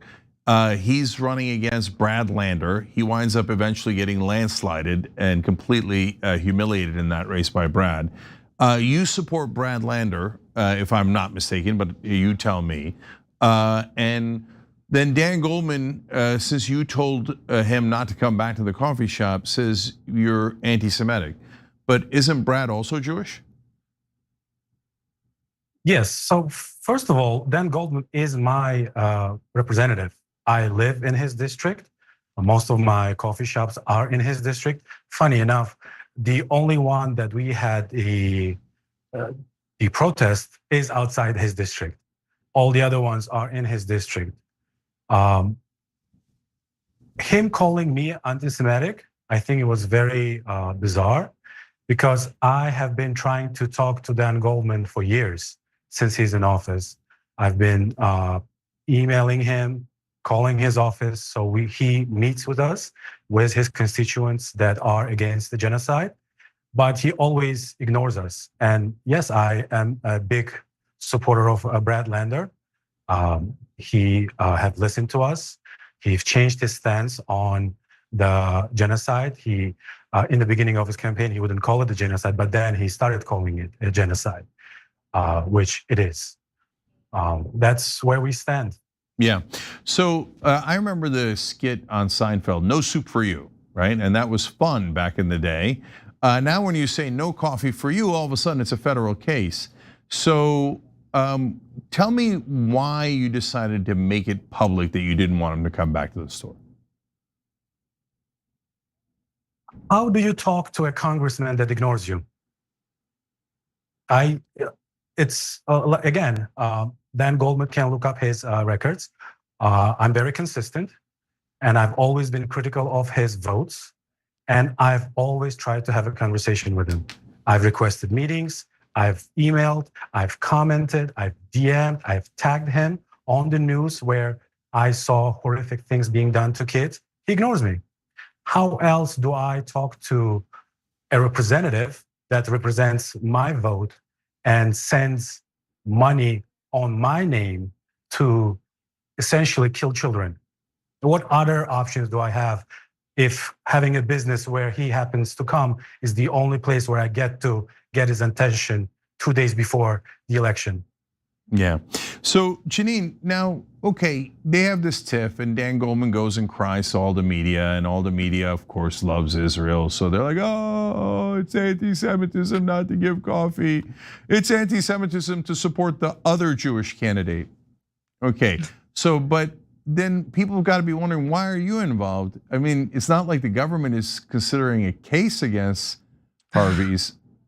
Are they? Well, that's exactly why I'm involved, because DOJ immediately began threatening an investigation and potential civil rights enforcement. So what this administration is doing, and they've been doing it in many contexts, and now they're doing it here, is twisting civil rights law to basically silence criticism of Israel and punish people who oppose Israel's actions by equating that to anti-Semitism. So Parviz wrote a post on social media. That was sort of how this all came out, was actually the publication of that post, saying that Goldman wouldn't be admitted in the future. And that was twisted to say that he's not being admitted because he's Jewish, rather than because of his political views, which is entirely permitted under civil rights law. You can exclude somebody, you can exclude Nazis, you can exclude people who support Israel, you can exclude people for any set of beliefs. That's not a protected class under civil rights law. I got an idea for your Parviz. Why don't you ban Eric Adams for taking bribes from the Turks, and then we'll be even. And from Uzbeks too. So, Eric Adams took bribes from everybody. He's out of office. I know. Indeed. So, Janine, so has the DOJ, after threatening that, taken any active steps, or are we worried that they would really come after Parviz? And if they did, what kind of charge would it be? Would it be civil, criminal? What would be the threat here? So they are conducting an investigation. They sent him a letter saying they'd open an investigation. And we wrote back basically and said, they gave him an opportunity to explain and answer certain questions, specific details about his practices and that sort of thing. We wrote back and basically said, this is a First Amendment problem. You are basically punishing somebody for their views about Israel. And trying to equate that with Title II discrimination. So this is civil law, not criminal. So they're threatening to use civil rights law to punish him. That's essentially the basis for their investigation. And there are many cases where courts have said that the government investigating, issuing subpoenas, that kind of thing, something that falls short of actual enforcement of the law, chills speech substantially enough that it can be considered a First Amendment violation in and of itself. So I think we're prepared to take legal action further if they continue to push this. We'll see how they respond to our letter. I mean, we really are in an Orwellian world where you're using the Civil Rights Division to take away your civil rights. It's amazing. So, Parviz, let me go back to you. Would you consider suing them back for them being anti-Semitic, since they're trying to take your right away from supporting a Jewish candidate like Brad Lander? I mean, is the government anti-Semites? Why won't they let you support Brad Lander? I don't know. I think this is something would be to Janine's department, but I think with this government, it is so inconsistently consistent to punishing one group of people over everybody else. It's very hard to call them anti-Semites when there are a lot of things all at the same time. Yeah. So Parviz, are you Muslim or no? Yes. Okay. So obviously there's also Christians being killed in Gaza and West Bank and Lebanon, and I'm not sure there's been any Christians killed in Iran, but it's predominantly Muslims, right? So the government, our government, US government is saying to you, if you're concerned about your own people's children being killed, right, ethnically, that's illegitimate. Like that if you deny someone coffee, like I'm not stunned by it because I've gotten used to it, but it is really amazing because if they were supporting a different genocide and you block them, for example, the genocide in Kosovo or Srebrenica or Rwanda or Cambodia or Germany, right? And you said, hey, look, that guy is supporting the Holocaust. I don't want to give him money. I don't want to take his money, and I don't want to serve him. Are they saying that would be violating the rights of Germans? Probably. This government would, definitely. They wouldn't. No, sorry to disagree with my client. But they only do this in the one situation, which is when it comes to Israel. It's ironic. It's a twisting of civil rights law to punish people who have certain views on the subject, and it's not. They're using Title II here, but they're doing it on university campuses by using civil rights law that protects students from discrimination, basically saying that college campus protests are anti-Semitic, and if the colleges don't shut them down, they're not protecting the students from anti-Semitic discrimination. So this administration is twisting this all over the country and successfully using it to silence criticism of Israel. Yeah, I mean, look, the reason I brought up your background is because it's a hell of a thing for the US government to say, the one tiny little power you have is, hey, listen, brother, I just don't want you buying my coffee, right? You're supporting the funding of killing our children, and the least I could do is not serve your coffee. And so, I mean, isn't it disheartening because look, I love the U.S. and I'm an immigrant here and it's the country's been great to me. But then when the government does something like this, saying you can't even protect kids, from your own ethnic background or religious background, and if you try to, in even the smallest way, we're going to punish you. A little disheartening, right? Yeah, it's big time disheartening. Look, when this happened, I wasn't thinking that it's going to blow up out of this much of a proportion. But Dan Goldman bans me from his office. He never talks to me, and he's my representative. He works for me. So it's funny how he conflates this with anti-Semitism, and then goes to his media tour. But then at the same time, we've been getting death threats, and I emailed him after that. I was like, hey, this is getting out of hand. We're getting death threats. We've been getting powders in the mail. We need to talk. I want you to denounce this. I want you to go on same TV channels that you've been going on and tell them, hey, this is not okay to be sending this much of a death threats. And this is something that I've been preoccupied for the last 4 or 5 weeks. But then again, at the same time, I can say anything, but the moment I talk about Israel, all of a sudden I'm an anti-Semite, which it's crazy. Yeah, in my opinion. Look, the death threats are super real, and look, as a person who's taken on Israel and suffered the consequences, I know exactly what you're going through, and so. Like Dan Goldman cries all over TV about, oh, I can't get coffee, and all the media anchors cry along with him, oh my God, he can't get coffee. Meanwhile, you're getting death threats and they don't give a damn at all. Like they're like, oh, radical Zionists are threatening to murder you and your family. Oh, that's totally fine. Shh, don't say anything. Don't say anything because beloved Israel would be implicated. But Janine, I wanted to ask you about Alan Dershowitz because he also threatened to sue in this melee. So what's the latest with that? Well, I don't know anything about it. I'm not sure what his theory would be because generally you have to have what's called standing. So you have to show that you've been injured yourself by an adverse action. And since Alan Dershowitz was not denied coffee or posted about, I don't think he would have standing to sue. That's sort of a separate inquiry from whether or not there are merits to the actual claim of a civil rights violation. So as far as I know, he hasn't said more about it. But yes, I noticed Dershowitz talking about this, and it's important to note that this is all part of an orchestrated attempt by the Israel lobby. They have come up with this strategy basically to equate criticism of Israel with anti-Semitism, and logic isn't in the picture anymore. So the idea is, well, the vast majority of Jews approve of what Israel does. So therefore, you're discriminating against them by denying them service. If you are denying them service because you disapprove of what Israel does. Now, I'm setting aside the question of whether it's actually true, whether most Jews agree with that. It's just not, it's completely illogical. It's not about identity.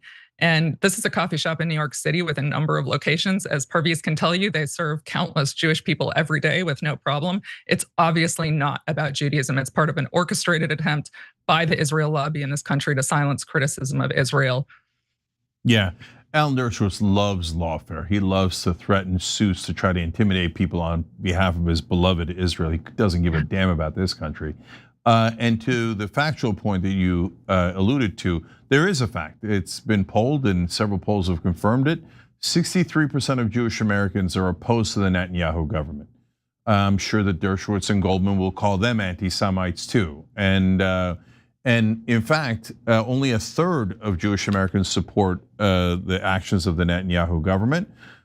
So they are not the majority. The majority of Jewish Americans are against the Netanyahu government, the current Israeli government. So claiming that being against the Israeli government is anti-Semitic is saying that about 2/3 of Jews in America are anti-Semites.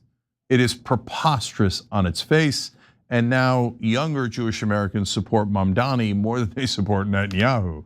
So we're in Alice in Wonderland territory here, where Jewish Americans are saying, wait, why are you speaking for us? We're not in favor of a genocide. We're not in favor of Netanyahu. We like Mamdani. And everybody on TV goes, no, you don't. No, you don't. You're all anti-Semites along with Parviz and anyone else who wants coffee. Okay, so all right. Before I let you guys go, because it's an amazing story, and brother, I'll try to stop by Poetica when I'm in New York, and please do, and grab a coffee with you, and we'll toast to Dan. We'll toast to Dan's loss, and that he no longer is 32 in the points. United States Congress. He lost by 32 points. Yeah, maybe we'll have. It just gives me a little bit of this feeling inside me. Yeah, no. I do want to say to his credit, this is the only thing I'll give him credit for. He did criticize DOJ for doing this investigation and coming after Parviz this way. So even he's not on board. All right, okay. By the way, I didn't know that, and thank you for being fair to him. And I will give Dan Goldman a little bit of credit for that. See, fairest show in America. Okay, nevertheless, we will still toast to his loss. Okay, so last thing is not related to this. Janine, Max Blumenthal, are they gonna come after him too? Because he's another critic of Israel. By the way, also Jewish American, but I know that doesn't matter. They'll call anyone an anti-Semite, but what's happening there? Yeah, well, yes, a self-hating Jew there that I'm representing many self-hating Jews these days. But he got back from Iran last week, and he was reporting on the Ayatollah's funeral. And as he was re-entering the country at Dulles Airport, Customs and Border Protection demanded that he hand over his phones, which he said he didn't want to do, but they said that basically he wasn't going to be able to leave the airport. He wanted to get home to his family, so he did. They said that they planned to extract data from them. So we filed a motion demanding that the government return those phones because they had no basis under the Constitution or any other kind of statutory law to seize a journalist's phones. And we raised First and Fourth Amendment issues in that. I actually got word like very recently that they called him and said they want to return the phones to him, which I suspect was because this went all over social media today. And Laura Loomer plays a part in that too. I can go into it if you want, but we don't have to. Okay, real quick, tell me about that part. Well, Laura Loomer had been tweeting while he was in Iran that he was basically a spy and he should be dragged off the plane by US Marshals, and raised questions about who was paying for his trip that mirrored very closely the questions he was actually asked when he tried to re-enter the country by Customs and Border Protection, which, we don't have proof at this point. I wouldn't say there's anything near solid evidence, but we know that Laura Loomer is a very close associate of President Trump. And in all likelihood, I would say, the agency is taking marching orders from her indirectly. At least that suspicion is raised. So she was tweeting about this and has basically said, she has more on Max that's going to come out soon. So this ended up going pretty wild on social media yesterday and today. So I suspect that's why they offered to turn the phones back over. However, because they said that they were going to extract data, and we actually said in the motion that they need to turn that over and or destroy it, we're not going to give up even if they give the phones back. Yeah, so, but Israel has no power in this country. No, like Israel First lunatic like Laura Loomer can order like people's phones being seized, but no power at all. Okay, actually, I want to come back. Super last question, Janine. This case, Parviz's case, actually could be kind of monumental because as I was reading, what you filed in that case, if he loses, couldn't they take away the rights of all business owners to basically have any political opinions? That would be a monumental case if it went to the Supreme Court and it went in the wrong direction. Yes, well, this is what an impact litigator, which is what I do, is always thinking of. You want to make change in the right direction, but there's always a risk you'll make change in the wrong direction. So you have to be very careful how you do it and very strategic and decide if it's the right time and the right courts. So that's one of the many considerations that is a factor in how we proceed in the long term. But for now, I'm hoping that DOJ recognizes that they're violating the First Amendment by this kind of action that chills Parviz's speech and the speech of other Americans who want to criticize Israel, and backs off, which is what they should do. It would make all our lives easier. Yeah, I mean, if it goes to court and you guys lose this case, they'll literally have to put an asterisk on the First Amendment. You have freedom of speech, except if you criticize Israel. And that is amazing. So for the sake of America, this experiment in democracy and human rights, I hope to God that you guys win that case because we all need our freedom of speech. So Parviz, thank you for exercising it. Janine, thank you for defending it. We appreciate you. Thank you for having so us. much. No problem. All right, guys, I'm done. I want you to guys have an excellent weekend. Watch the World Cup final, and we'll see you guys on Monday.